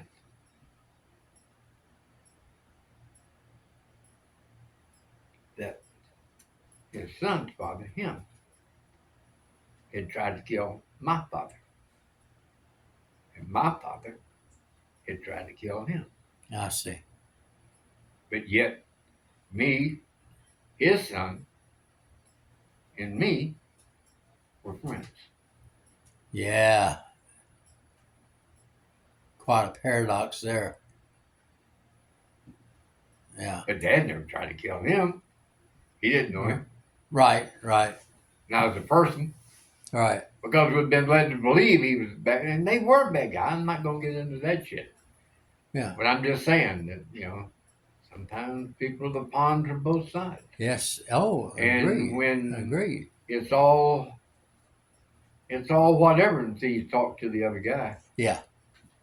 And you realize that he didn't have anything against my dad. My dad damn sure didn't know him. Mm-hmm. But yet, he would have killed him. Or they'd have killed each other. Yeah. For some reason. Unbeknownst to them. Yeah, that was because his emperor said and our president said. That's right. So that's heavy. But it puts a different view on it, you know. Yeah. So well, that goes either way. People analyze that 1,000 different ways, but on the emotional level and on the physical level, it's a mind-changing experience. Yes. It really makes you think about what you're doing. Right. That's when you start to hate people. I was fixing to say that's when you start to hate people on race, when you start to hate people on like at the same time, they can make you madder than 40 hells too. But you're not going to kill them. But even if they make you mad, that's personal. You got a reason. Yeah. Otherwise, you ain't got a reason. Yeah, that's you're just doing it because that's what you're supposed to do. That's your job. Yeah. You know. And anyway, that was the. That's quite a point to make there. Yeah. So I had a girlfriend. And her name was Terrico, and she'd come from the village, from the farm, and she got a job in Bar Ronnie's. Stayed for a while, whatever. So I kept talking to her. So finally, we started to be a thing, and then I got an apartment. You know, she got an apartment. You know, it moved in together. You know, and so then downtown looked a little different, and still went to the bar, but it didn't hang out there as long. You know, so had a little bit more insight to the country. You know, learned to shop at the store and buy coal for the little coal stove and all the things like that. It wasn't all just bouncing around, you know. A lot of add a little structure to your life, you know. Yeah. Give you something to do besides the Army. Yeah. You know, and isn't it? She was a good person. She was a good person. So it's a good experience to have. And it's hard to leave. it's hard to leave. Yeah. But that's the way it is. And it makes you wonder sometimes. Oh, for sure. What if? Yeah. Yeah. But from Chitosi, I really didn't like the Army. I was really having a difficult time toward the end of my tour. Yeah. Really having a hard time. Had enough of that. Yeah, I basically just had enough. One time I messed up. I didn't go to work, and I stayed at this guy's house, and I was in big trouble. But they make a long story short, they covered for me, and I didn't get in the bind and all that kind of stuff. So I knew one, I didn't want to come back to the States because I'd already been to Texas. I'd already been to Fort Hood. And that's where they were sending everybody who was going back to the 303rd, who wound up in Vietnam. But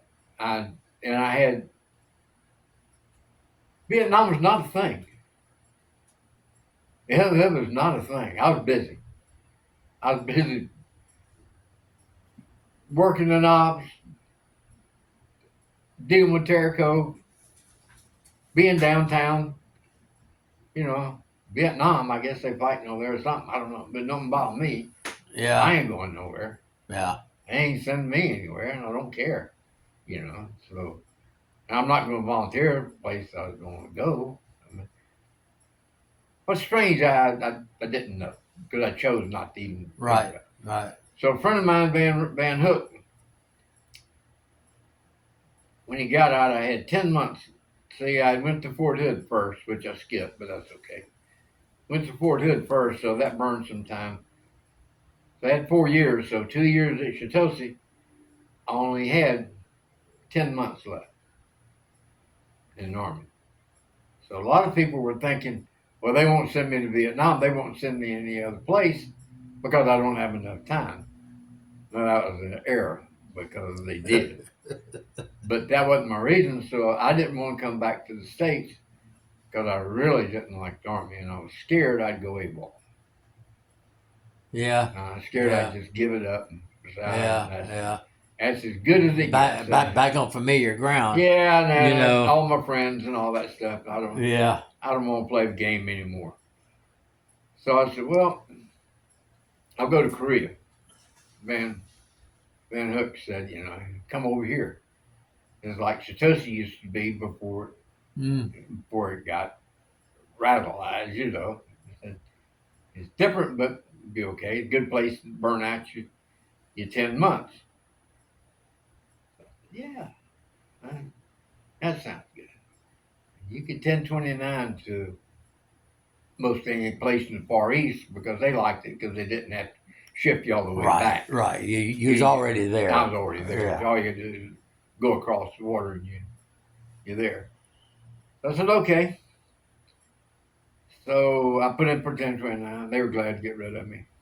So I had some friends and they had been transferred to, I think, the 14th down Tokonoko, down southern Japan, other end of Japan.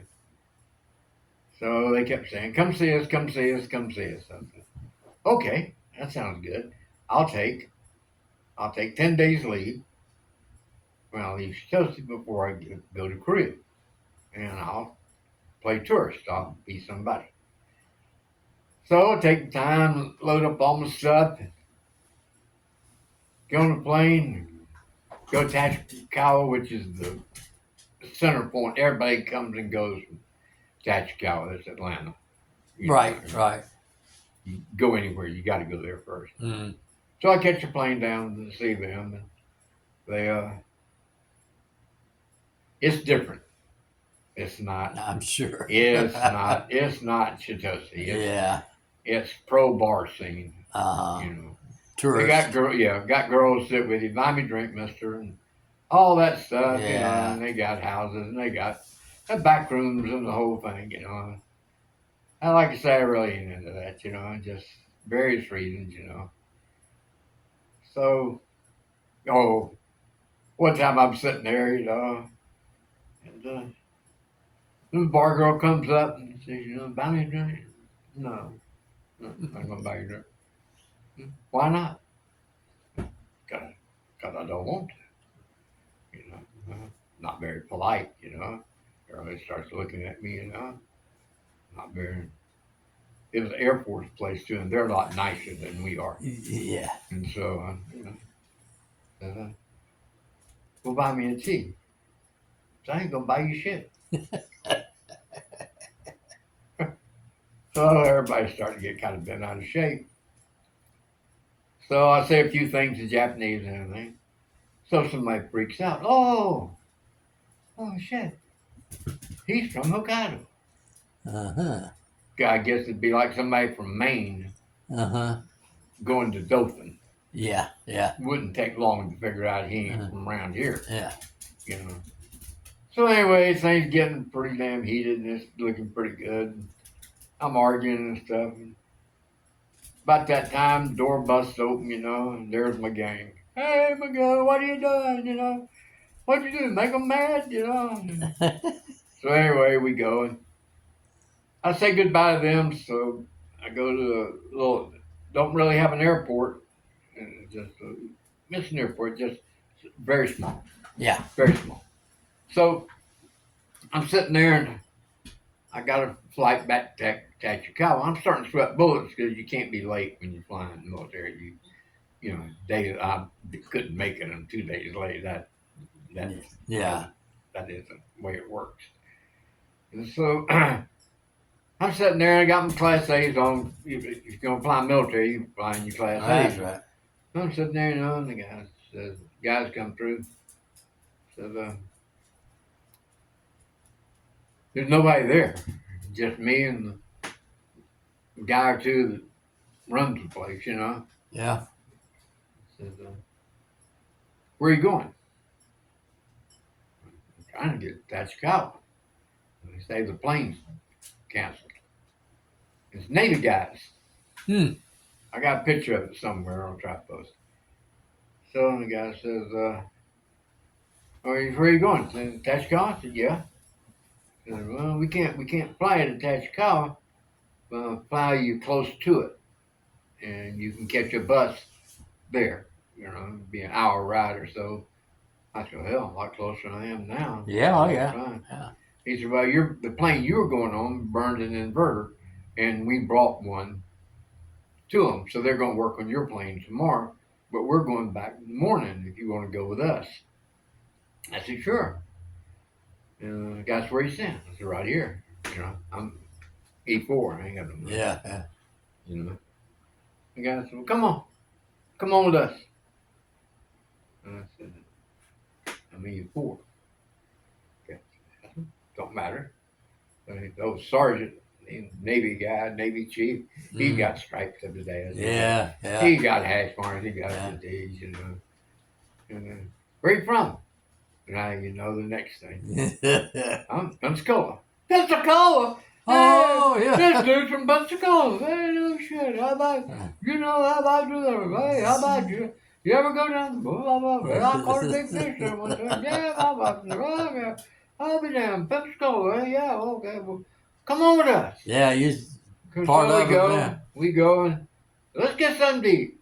Officers, they go officers club to eat. Me and the chief, we go to the NCO mess. So I'm E4. Yeah, you still don't belong there. I can't fake it because I'm not in civilian clothes. Oh, no. I said, he can't come in. He's E4. She said, he's my guest. And he's coming in. They all have a conference, They decided that it's probably best to stop a big scene to let me in. So again, he buys me supper, and we have a super stuff. I forget what it was. Yeah. They made meatloaf, something. It was super, super good. So I go back, and I said, well, I'll go back and stay. No. Come on. You come on with us. You stay with us. So I go and they got him a room over in the BOQ or whatever. So I go in and here I am, you know, take off my tie. I really was green, so I take off my. I think they were just my short sleeves, you know. So anyway, we go in, spend the night, get up next morning. They buy breakfast and go out and get in the plane, twin engine plane. I don't know what kind it is. So we get in, and the guy says, make out a flight manifest. So we never take passengers, you know. Right. But he said we better, you know, because something happens. Okay. And the chief he makes out flight manifest. Oh, he's got my name on it, you know, and PC 874 going here or there, and he said, all right, here's you a copy. He said, you might need it. It's okay. So we're flying along. He goes, come on up here. And chief says, they want you up front. So I go up front, and they got a jump seat between them. Yeah. Have a seat. Wow. Okay. Look over there. He said, you ever see Mount Fuji? No, man. Army guy. We don't see shit. He said, all right. Let's veer off of there. They can show you Mount Fuji. Go over, I got a picture. One of my pictures I got saved. Click, Yeah. So, Canon 7S, Petrie 7S. So I shoot a picture of Mount Fuji. We settle back down, Guy says, this guy's a pretty good guy. Yeah. Let's take him to detention. He said, oh, man. He said, remember they raised hell last time we did that? I said, yeah, but he said, we can practice a touch and go. Yeah, we can do that. He said, if we don't stop, if we slow down, can you get out? I said, yeah. He said, all right, here's what we're going to do. Oh, wow. We're going to go to an outlying field. This is true. This is I couldn't make up no shit like this. So he said, what we're going to do, we're going to pick a outlying taxi runway. It's not busy. And we're going to tell them we're going to practice a touch and go. When we get down, when we slow down, we'll time it so you're away from all the planes, but you're away from the stuff. You're going to jump out because the plane's fairly high. Yeah. Just twin engine. It was not a big plane. Yeah. No big. He said, you're going to jump out. And we'll almost stop, but you jump out. And then Chief, he'll throw your duffel bag and your hat to you, and your AWOL bag. Oh, okay. That's good. So they call him Tower, Tower 226. This is Navy, 187. We need a touch and go. Why do you need a touch and go? I have an apprentice here, and I need to show him proper control, And it's 2674. We're on heading 3865, coming down altitude 652. All right, you're clear for a touch and go. Do not block the runway. Exit as soon as you can, So it comes down again. Yeah, we're okay. So comes down, move, and they get down. And she says, good luck, guy. Oh, okay. Wow. So I jump out. Here comes my duffel bag. Boom. Here comes my hat. Boom. Here comes my AWOL bag. Boom.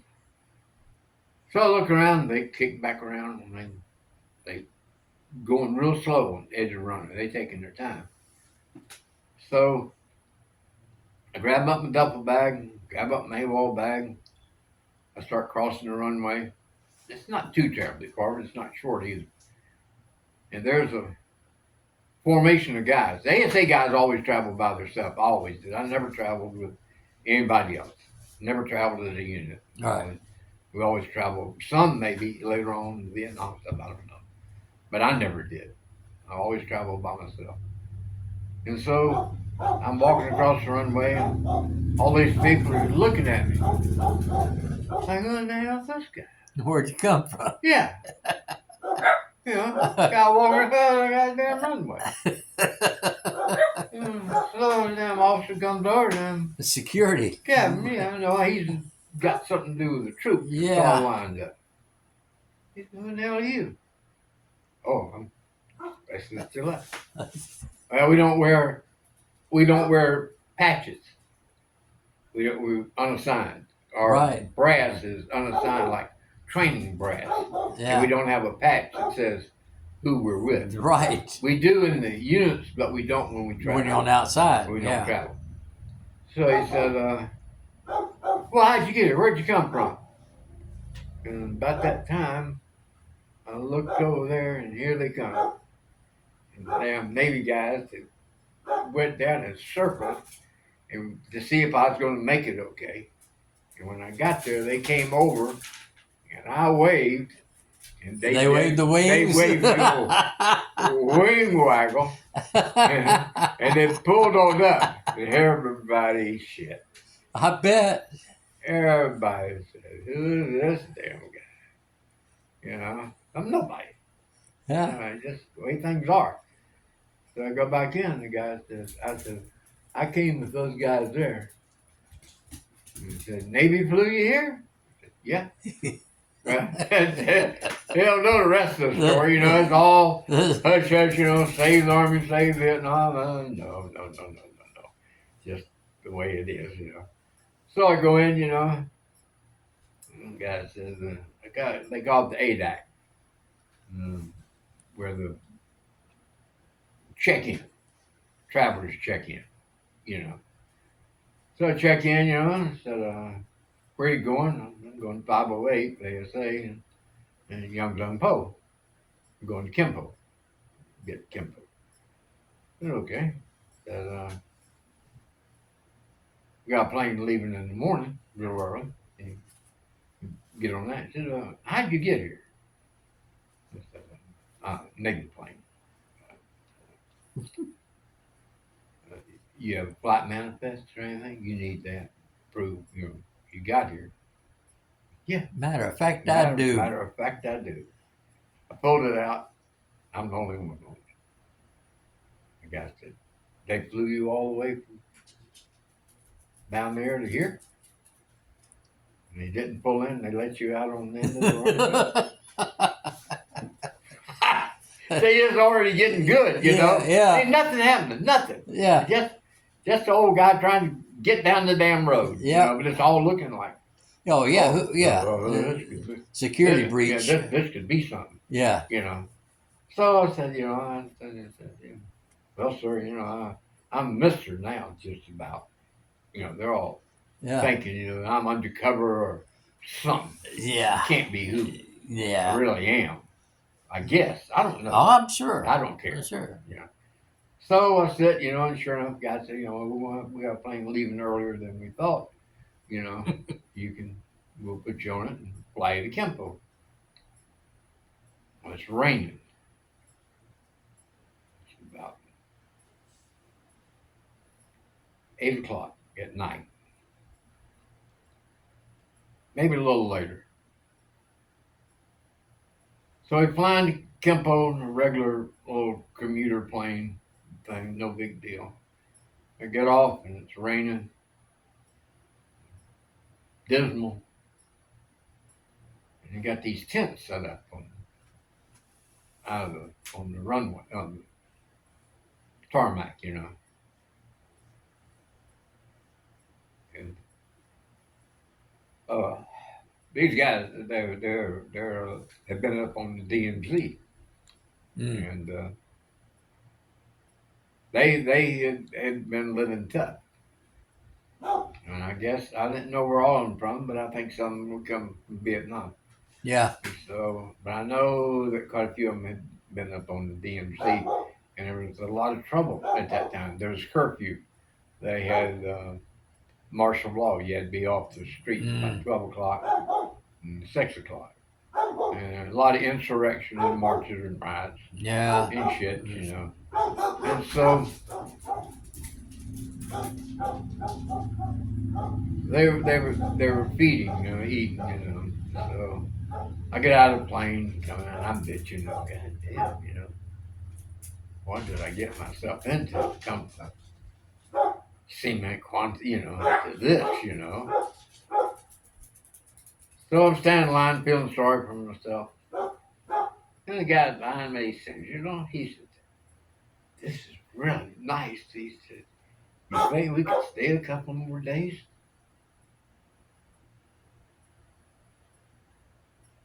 Felt like shit. Yeah. I mean, goddamn. Here these guys, real soldiers. Yeah. Here's real soldiers really doing the thing, having Yeah. enough time, people Yeah. shooting the task, Yeah. just Front line shit there. yeah, limited priorities up on the DMZ, that little outpost. They thought this was good. Yeah. They thought this was good. And I'm thinking how bad it is. Yeah. Yeah. And that's why I never want to pretend, that, Mm.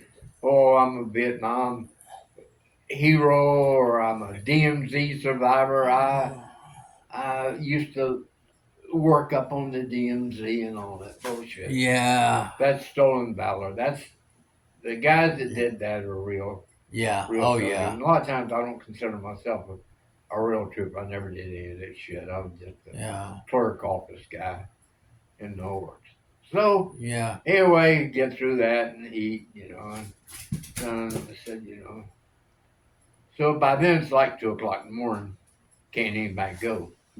Can't anybody move because the curfew, the rock soldiers, Republic of Korea soldiers, that pull the chains, pull the gates up all over the roads and stuff, and they're out patrolling, and your ass don't move around.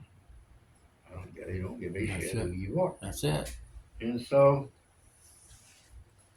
next morning, come up, eat, and I go check in. He said, "Where you going?" I said, 508 Young Dung Po. I said, "Okay." He said, "Just tell they'll send a car for you." What? Yeah. They got a car. They got cars. They come pick you Uh-huh. up. Holy shit. So I sit there, guy comes up, got bitch some show, delivery van looking at me. Hey, what's happening, Where you going, I'm going 508. Yeah, that's us. Come on, jump in, So I go in, and man, it don't look nothing like Japan. Yeah.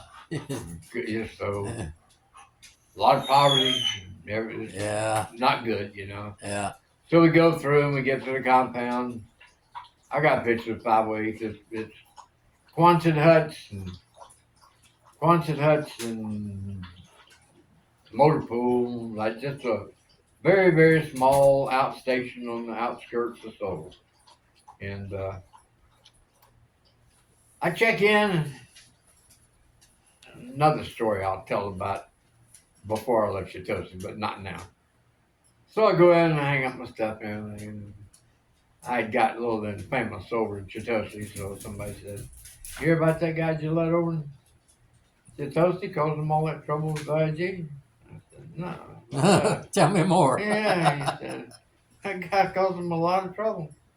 I said, "Yeah." Somebody said, "What is this guy's name tag?" I said, "You Gillette?" I said, "Yeah." Goddamn. I said, "How'd you do that?" Long story. Yeah. I said, "Okay." So, not bad here. We don't have any creature comforts per se, but Yeah.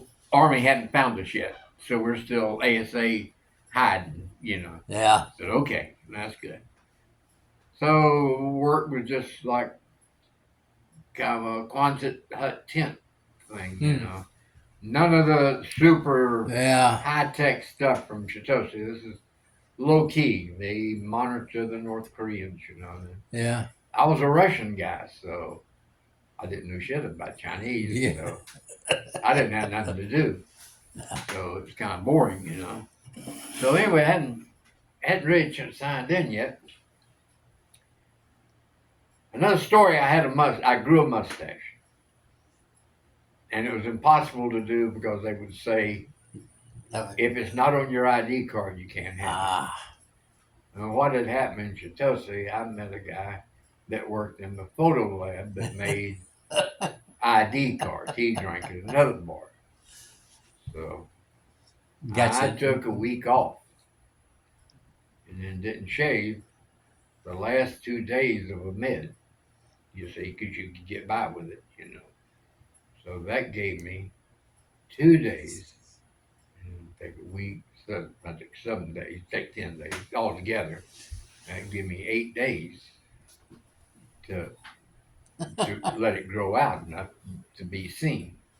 And I colored it up a little bit with mascara pencil, and so I lost my ID card. So you have to go get a new ID card.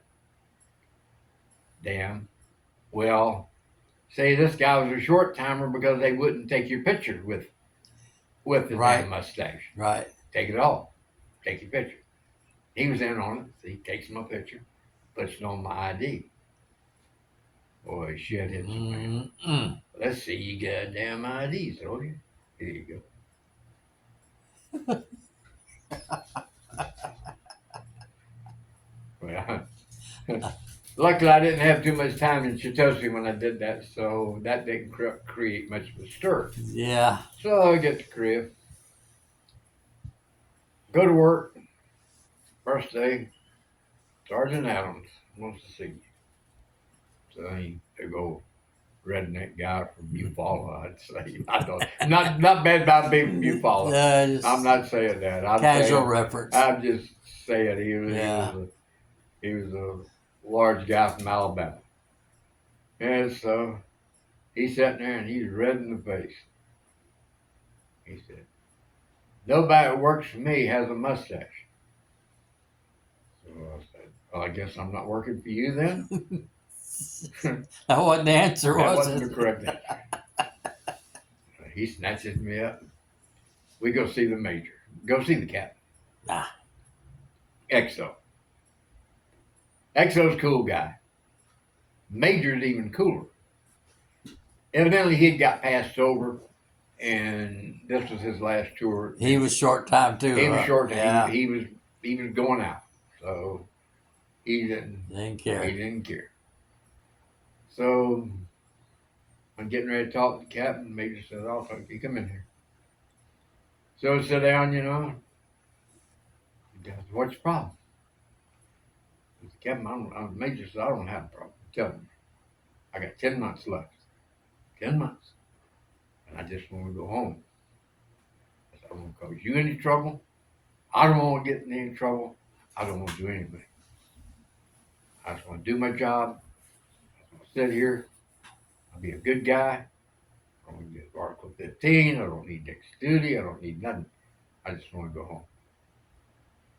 He said, that's fair. Reasonable. He said, and he said, I said, "Now, first day here, official day, and I'm already in a bind with a mustache." I said, "Push him to shove. I went a lot of work. You're easy. I see. You got on your ID, no work." I said, "Yeah." And he said, "Just get it trimmed up." They had a barbershop on post. Ladies barbers, by the way. Which makes interesting barbering sometimes. But anyway, I go over and they trim it real close. No works. It's on my ID. Everything's cool, So that was my introduction to theirs. So, I said, "No, man, 10 months left. So what to do?" So Air Force controlled everything in that area. Kempo was a big base, and they had a couple of smaller bases, one in the middle of the Han River, K-16, I think. Well, bingo was the game. So the girls, the ladies, loved to play bingo. And the guys liked to play bingo too. They played it in Chitose too, but they were crooked. They had the game rigged in Chitose, but that was good enough. Nobody gave a shit anyway. But they give away TVs. TVs worth $1 million. Not $1 million. Well, yeah, very valuable. Yeah, so I'll tell you that story in just a second. So I'll go to K-16. So somebody says, "I'll show you where it's at." It's 5 or 6 miles away, middle of the river. Little Air Force base, got bingo. There's a girl there. "Hey, how you doing?" So we get talking, So "You come bingo much?" "Yeah, I come every Tuesday." So I'll come next Tuesday and say, "Hi, yeah, okay." Hey, you wouldn't think, this is not being melodramatic over, potential prostitute. Say meeting the Mm. army guy in the Mm. club, and you're being, you just shooting me a line of shit. You wouldn't act like that, but it did. Yeah. But it did because, like I say, wasn't really ready for much. So I came next Tuesday, so I went home with her, and so that was it. I stayed with her, and that was another soul searching thing because when I was growing up and worried about my bicycle and if I had enough marbles or if I get a pair of Levi's, she was on the American troops down to Tucson with their mother and her little brother. No place to go, refugees, fallen in the army, and North Koreans dead in their ass, because they overrun Seoul twice. Yeah. So they got pushed all the way back down to Tucson, is like Orlando from here.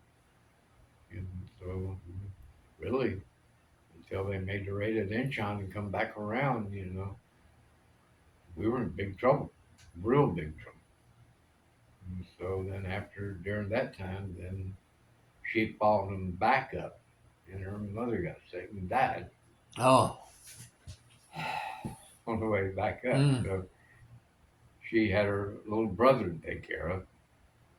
And somehow or another made it back up to Seoul and established herself and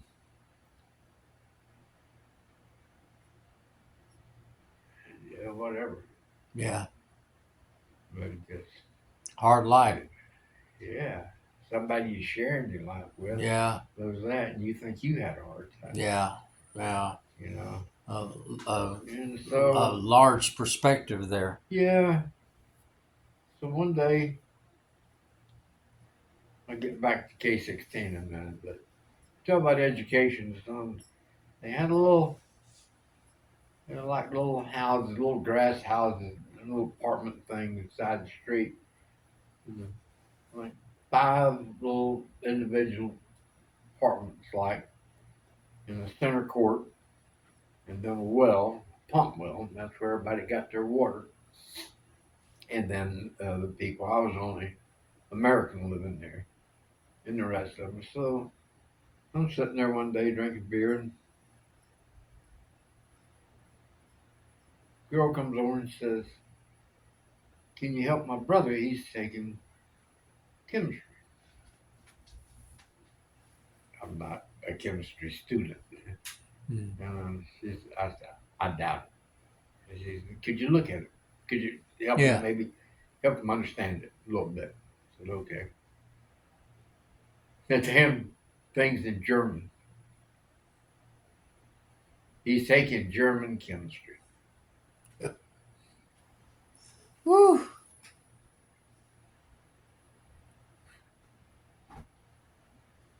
Then you wonder why they get ahead. Well, yeah. It's so later after that, and he was like 7th, 8th grade, something like that. He's a pretty good guy. His mama beat his ass one day. I mean, she took a belt to his ass. She was gonna hurt him. No, I ain't calmed her down and everything.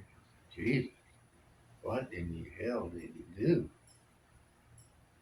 She found a movie ticket stub in his pants. Huh. He had went to the movie.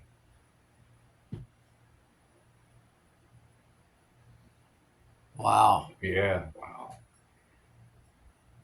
So anyway, went back, did my job.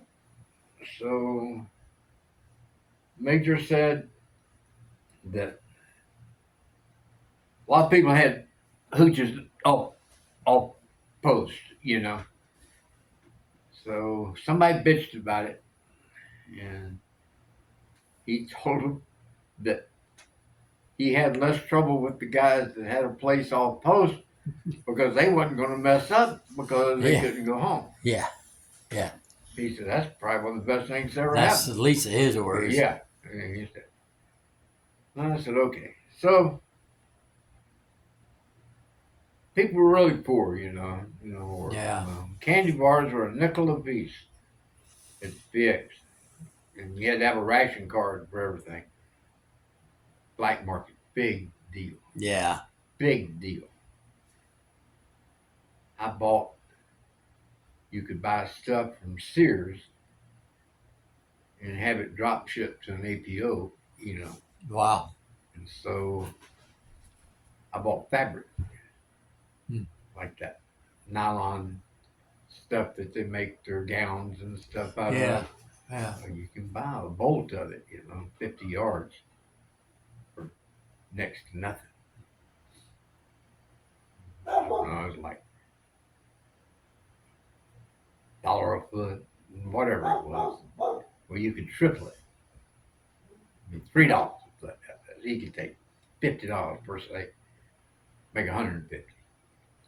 So I was in with a mailman, and he we'd take it, and then he'd drop me off downtown, by my house with the cloth, and I'd sell it to the mob guys. So anyway, between then, I used to buy every payday. I'd buy 2 boxes of candy bars, 48 candy bars, and I'd get down by my street and I'd give them away. I have kids all over I the bet place. you did, Santa Claus. Yeah, Yeah. and Clark bars and Yeah. Butterfingers, and so That's back when they were good too. yeah, Big old bring them candy. up, these big bad boys, Big old candy bars. Yeah. So everybody knew the candy man. Yeah. And if I had any extra money, I'd go, or somebody give me their ration card, buy them on the ration card. Say, here, we know you give them away here.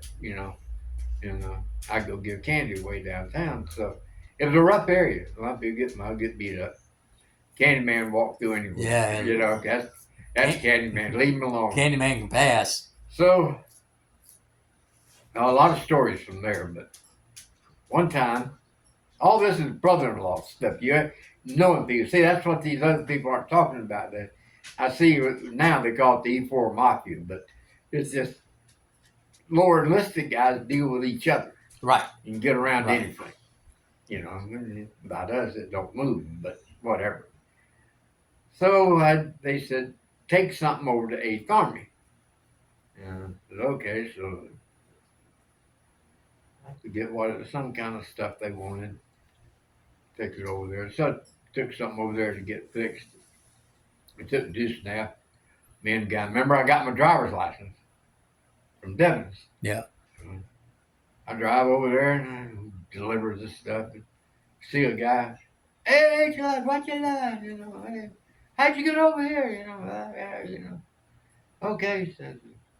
I said, what you doing? So I work in the ice plant. You work in the ice plant? So how in the hell that happened? I lost my clearance. I married a Korean girl. Took my clearance. I said, okay. So you want some ice? Yeah. Because they're having a drought at that time. All right. And a piece of ice about the size of a loaf of bread was 301. Mm. It was $1. And people didn't have $1. Yeah. And so ice was big. A big thing if you could get a piece of ice. So I said, okay.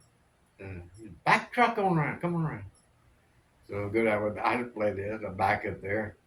You remember crystal ice, the great big slabs, they're like 3.5 foot tall, 8 foot long, like that wide, He loads 2 of those on there. Wow. I said, man. Wow. That's the way it comes. You talk about some ice there. Yeah. He says, come on. He says, I need some ice picks. Yeah, okay. And what you going to do with it? I'll give it away. Give it away down. He put one on, and he asked me, what you going to do? And then give it away. Down there on the boat. Oh, he said, that's a good idea. Good idea. Here, take another one. So we got 2 of these super big blocks of ice on there, So we're going back. My friend said, well, it might not be a real good idea, You're supposed to get off the beaten road here, Kind of going into the edge. I said, we don't live that far off. Like 2 little roads, We'll be okay. We'll stay where the road's a little wider, you know. Okay, it'd be a good idea. I'm up for it. So we pull back in there, and my girlfriend's out there, you know. Hey, what are you doing? Got some ice. What are we doing? Give it away. Everybody, Oh, give it away. So we start chipping, giving it away. We chipped it in chunks and chunks. Well, there's about 20 people there. About 40 people there. word travels. 80 people there. Free ice. About 100 people there. Ah, And they got the truck surrounded. And we're chipping ice and people jumping up and down and hollering. And I was thinking, this ain't good. yeah. This ain't good. So we tell everybody, get back, get back, get back. We push the damn ice, what we have off left. We should have did that at first. Yeah. Should have did that at first. Just didn't Standing know. back in the truck wasn't a good idea. Yeah. So we push the ice off and it breaks up and stuff and people scrambling. Let them break it up. It breaks up and it's scrambling and stuff. We run, jump back in the car, in the truck, come out, they clear a place for us, you know. We get out and get going. Turn the truck in, everything's cool. So next day, we got early morning formation. Major wants to talk to you. Okay. I go ahead. Go to 8th Army yesterday? Yes, sir. Yes, sir. Sure did. Sure did. Took this nap. Delivered that stuff. Right on time, too. That ain't what I'm talking about. You know, what'd you do when you came back? Oh, came right on back. He said, well, you know, there's a report of a near riot that yoked a boat down there.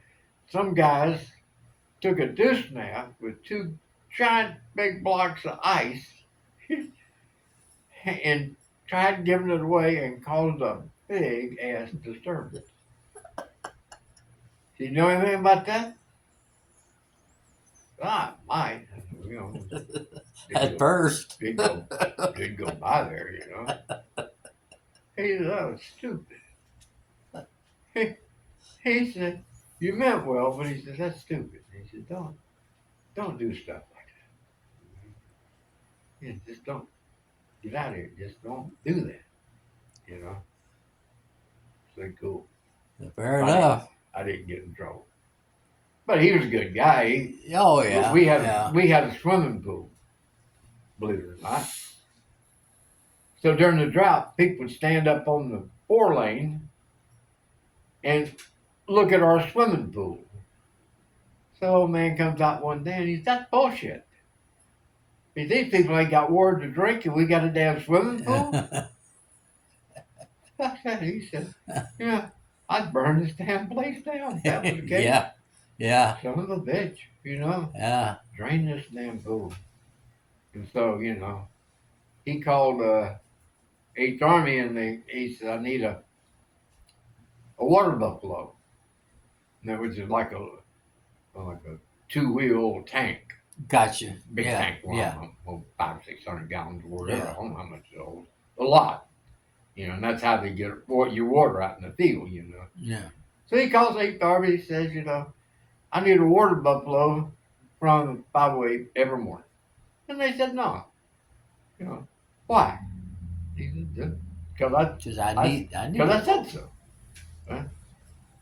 We're ASA. That's why. So anyway, he conned them in. Sure enough, every morning they'd bring over a deuce and a half, bring over a water buffalo for the water, and the people would line up and get their water. And we supplied water for the whole area, you know. Yeah. He's a good guy. A good thing to do. Yeah, You know. Then the big thing, and I'll shut it down. We'll pick it up again. I decided go for the gold. Nothing ain't worth doing, and gotta be a challenge. So they had a console stereo TV in the little PX. Whew. Oh, talking about him getting that done. We work 24 hours a day again. Curfews from 12 to 6. Right. MPs help the rock soldiers patrol. Okay. They didn't have anywhere to stop, rest, get a drink, or anything from 12 to 6, except our snack bar. Everything was shut down. But snack bar behind the gate, so they couldn't come on the post. So they presented the dilemma. And they said, okay, you can come in as far as the snack bar. We'll let you in through the gate. Go to the snack bar, get all what you want. No restrictions. Y'all come out. You can't come in, but you can't have it 2 at a time or 3 at a time, whatever it was. And so they'd be riding around. They'd stop and come in and get coffee and a sandwich and whatever. It was just a counter, just one counter. They got, a cooler, and make you a sandwich or get a cup of coffee or cold drink, whatever. So whenever we went downtown or went anywhere, the MPs wasn't a problem. Because if they jacked with us, they'd lose their PX privileges, we'd go down to, hey, how you doing? You guys drinking lunch? Yeah, we're doing okay, Need to ride somewhere? No, we're okay, That's funny. Yeah. So that was a little bit of edge. So that was kind of the same thing with the water buffalo. Yeah. And the guys might be able to help you out. Well. So I decided I would buy the damn television. So this is going to be a dilemma here. So mailman was my buddy, remember? So I said, I'm going to buy the television and ship it home. Okay. So I made a big deal about it. Saved up like $150, something like that. Ooh, damn. Yeah. Yeah. More than about a month. So I bought it. So we go out in front of the post office, and it came in a crate. And we got a crate and we bundle it up and the whole works and take it inside and take the damn TV out. Put it over to the side, cover it up, fill the damn crate up with all kind of bullshit to make it weigh about the same. Sealed it up, bring it back out, All right, this is going to Florida. All right, yeah, okay, Yeah, I'm good, You got a permit? Yeah, I got a permit, Listen, that's well, that's a lot of work. Send that thing on. Yeah, but I need it. My mom and dad, they'll like it, Okay, that's good. I never saw anybody do that before, Envoy, we send it off. Yeah, ship that. Hope it makes it okay. Me too. People would ask, hey, did you get your TV made? Yeah, came out good. Good Army, Had to ship by ship, but it took forever. Probably never would even made it all wide. But anyway, I got the TV now. Now what? So we make up another light crate, kind of like out of cardboard more per se, just to cover it up. Load it in the back of the 3/4 ton, the mailman. And he had to go pick up the mail. So don't be messing around much after dark, so you can't a whole lot be seen. Place was little. It wasn't a good idea to hide it there. Yeah. Well, that's what we'll have to do.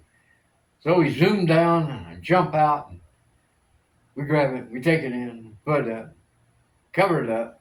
I tell my girlfriend, I got the TV, go get the guys that's going to sell it, buy it. Oh shit.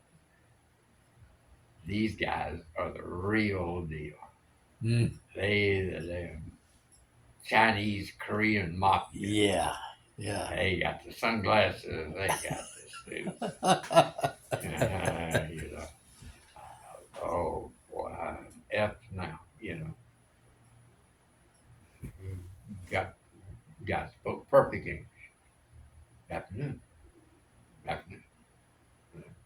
You have item sell? Yes, I have a Curtis Methodist TV here. May I see it? Sure. What's your phone? Operate properly? Yes, sir. It does. Very good. Very good. What is your asking price for that? You could determine that, you know. $400 be sufficient? I said, yes, that'll be fine. So you remember we didn't use greenbacks. You used MPC military pay certificates or one. There's only one problem. You can't get caught with over like $100 in MPC wandering around.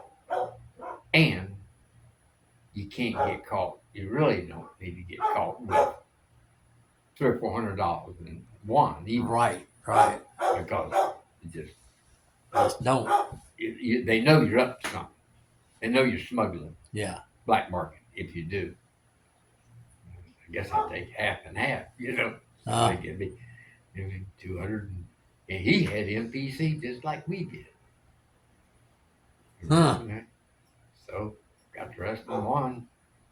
I split it all up. I gave it all to a girlfriend. I didn't make nothing out of it, really. Yeah. But it did. It just stimulated the economy. Yep. Wow. So that was an adventure. So finally, we moved from our Johnny, from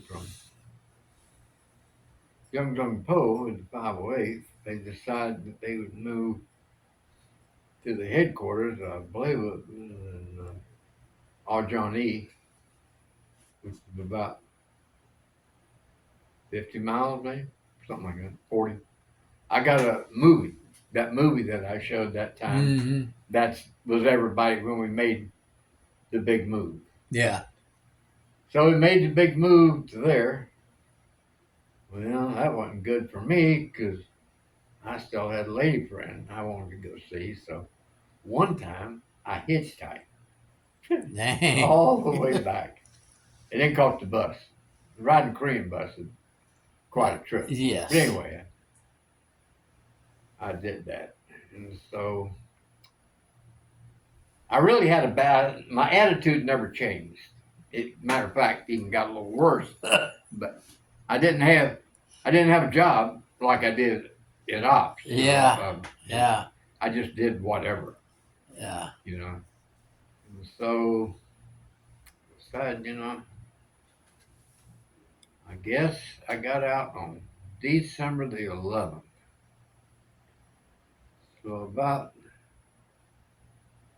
December the 5th or so, I was looking at the bulletin board, and damn if I didn't make E5. Oh. I said, holy shit, look at there. I said, I just won't go get it. I just won't get promoted. I'm not going to do it. You wait this long, I damn sure ain't going to just go down and sign it, get paperwork for 2 weeks. Yeah. I could have did it a year ago. Yeah. Got it back. So everybody say, go get yours. I'm not going to go get them. What? Yeah. You got to. I don't know. Have to accept it. Yeah, no, they're already cut. All you got to do is go sign. I'm not going to go. Yeah. Everybody knows. Don't want everybody to know. Nobody will ever know. Nobody ever know if I was an E4 or E5 unless I tell them. It'd be the only way they know. I could tell them anything. So I'm not going to tell them nothing. I'll just get out and eat pork. Everybody said, you win the award for having the worst attitude of anybody around. So I got out and eat pork. But I had orders for E5. Wow. That was my last. I imagine on their end they kind of thought that was odd when the paperwork finally went on down the line. It never closed. Right. You know. Probably could still go back and get it. Say, hey, yeah, what happened? You know. Because I doubt if many people have ever refused it before. I'm sure. Nobody would do that. No. Unless somehow they died. Yeah. You know, before they got it. So after that, everything went, and it was sad. I wanted to marry her, but it couldn't happen. And then when I got back, I wanted to go back to Korea, but the NSA wouldn't let me out of the country for 18 months. Right. So by then, life goes on. Everything had moved on. Yeah. But one last story, then that'll be it for today. So I got to Kempo, and I didn't have as many friends. Nobody came really see me off. You just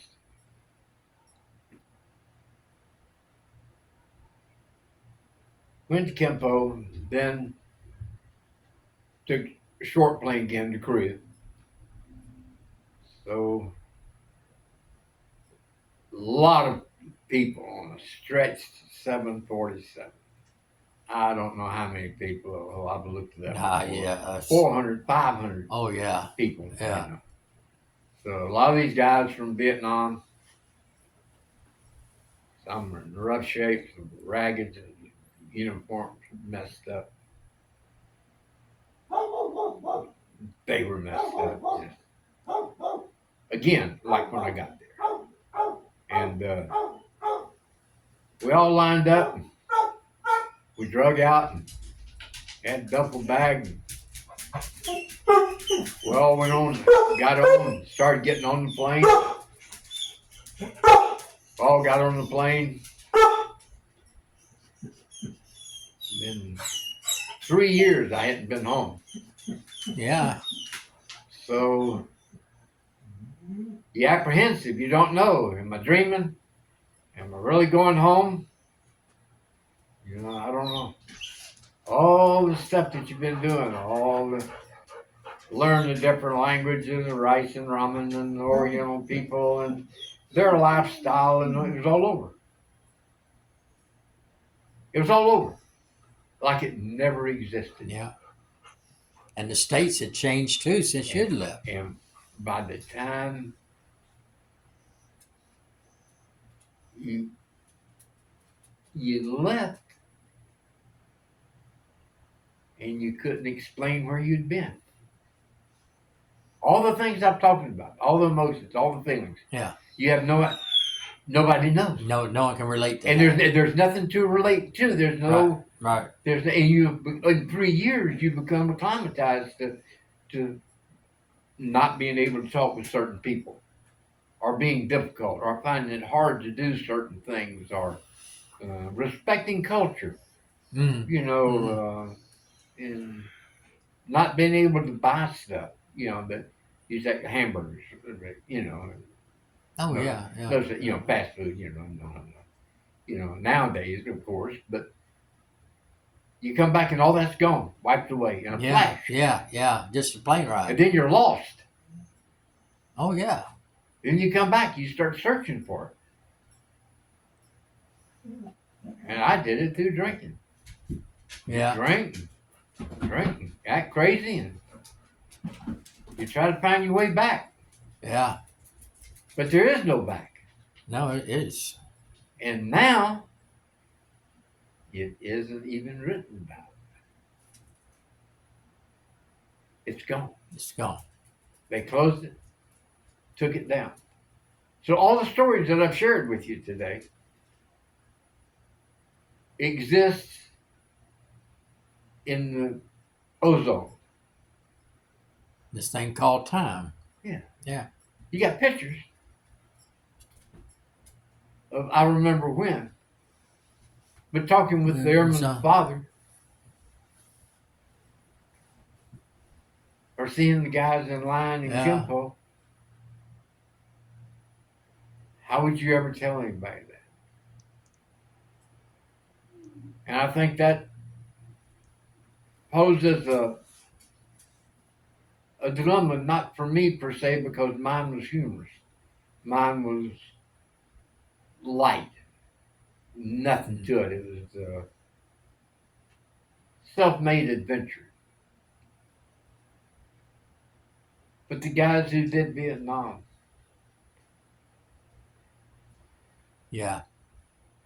guys that did Iraq, that ran the desert that I know nothing about. It's the same for them. Except worse. They had tragedy. They had horrors beyond comprehension. Then they walk away and it's flash, and you're expected to come back to be who you were when you left. You'll never be the same. No. Me, lucky, blessed, whatever you want to say. All that's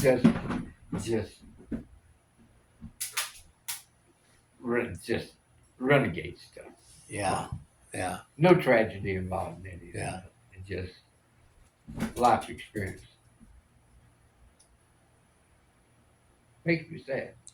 Yes, it's makes me sad. Very, and I think very sobering. Yeah, and the only people that understand were the people that were with you, and they were different, and life was, of course, can be extremely different for them. Yes. So each one of us carries his own, and their own story. For me, it's not a burden. I'm not carrying a burden. I'm carrying memories. Yeah. The true heroes, the DMZ guys, the Vietnam guys, the Gulf guys, that's the heroes. Yeah. They carry the burden. And well, what was it all about? I think we can handle that. I think that the fact for me that it all ceases to exist makes you query your own mind. Did it happen? Was it a dream? Yeah. I'm almost 84. That was 60 years ago. When I tell those stories, it's vivid. Yeah. Yes. I can see the ice. I can see the candy bars. I can tell you exactly where it was. Yeah. I can tell you about the runway. I know where it was. I still see the guy. I could draw it if I was an artist. I'm not. But it's etched in my memory. So much of that is etched in my memory. But that's the only place. Yeah. It's strange. Yeah. Well, maybe one day we'll do another one. I'm looking forward to it. Love you, brother. You're a good guy. I love you too, Claude. I'm very, very proud of you. Take care. Bye-bye. Bye-bye.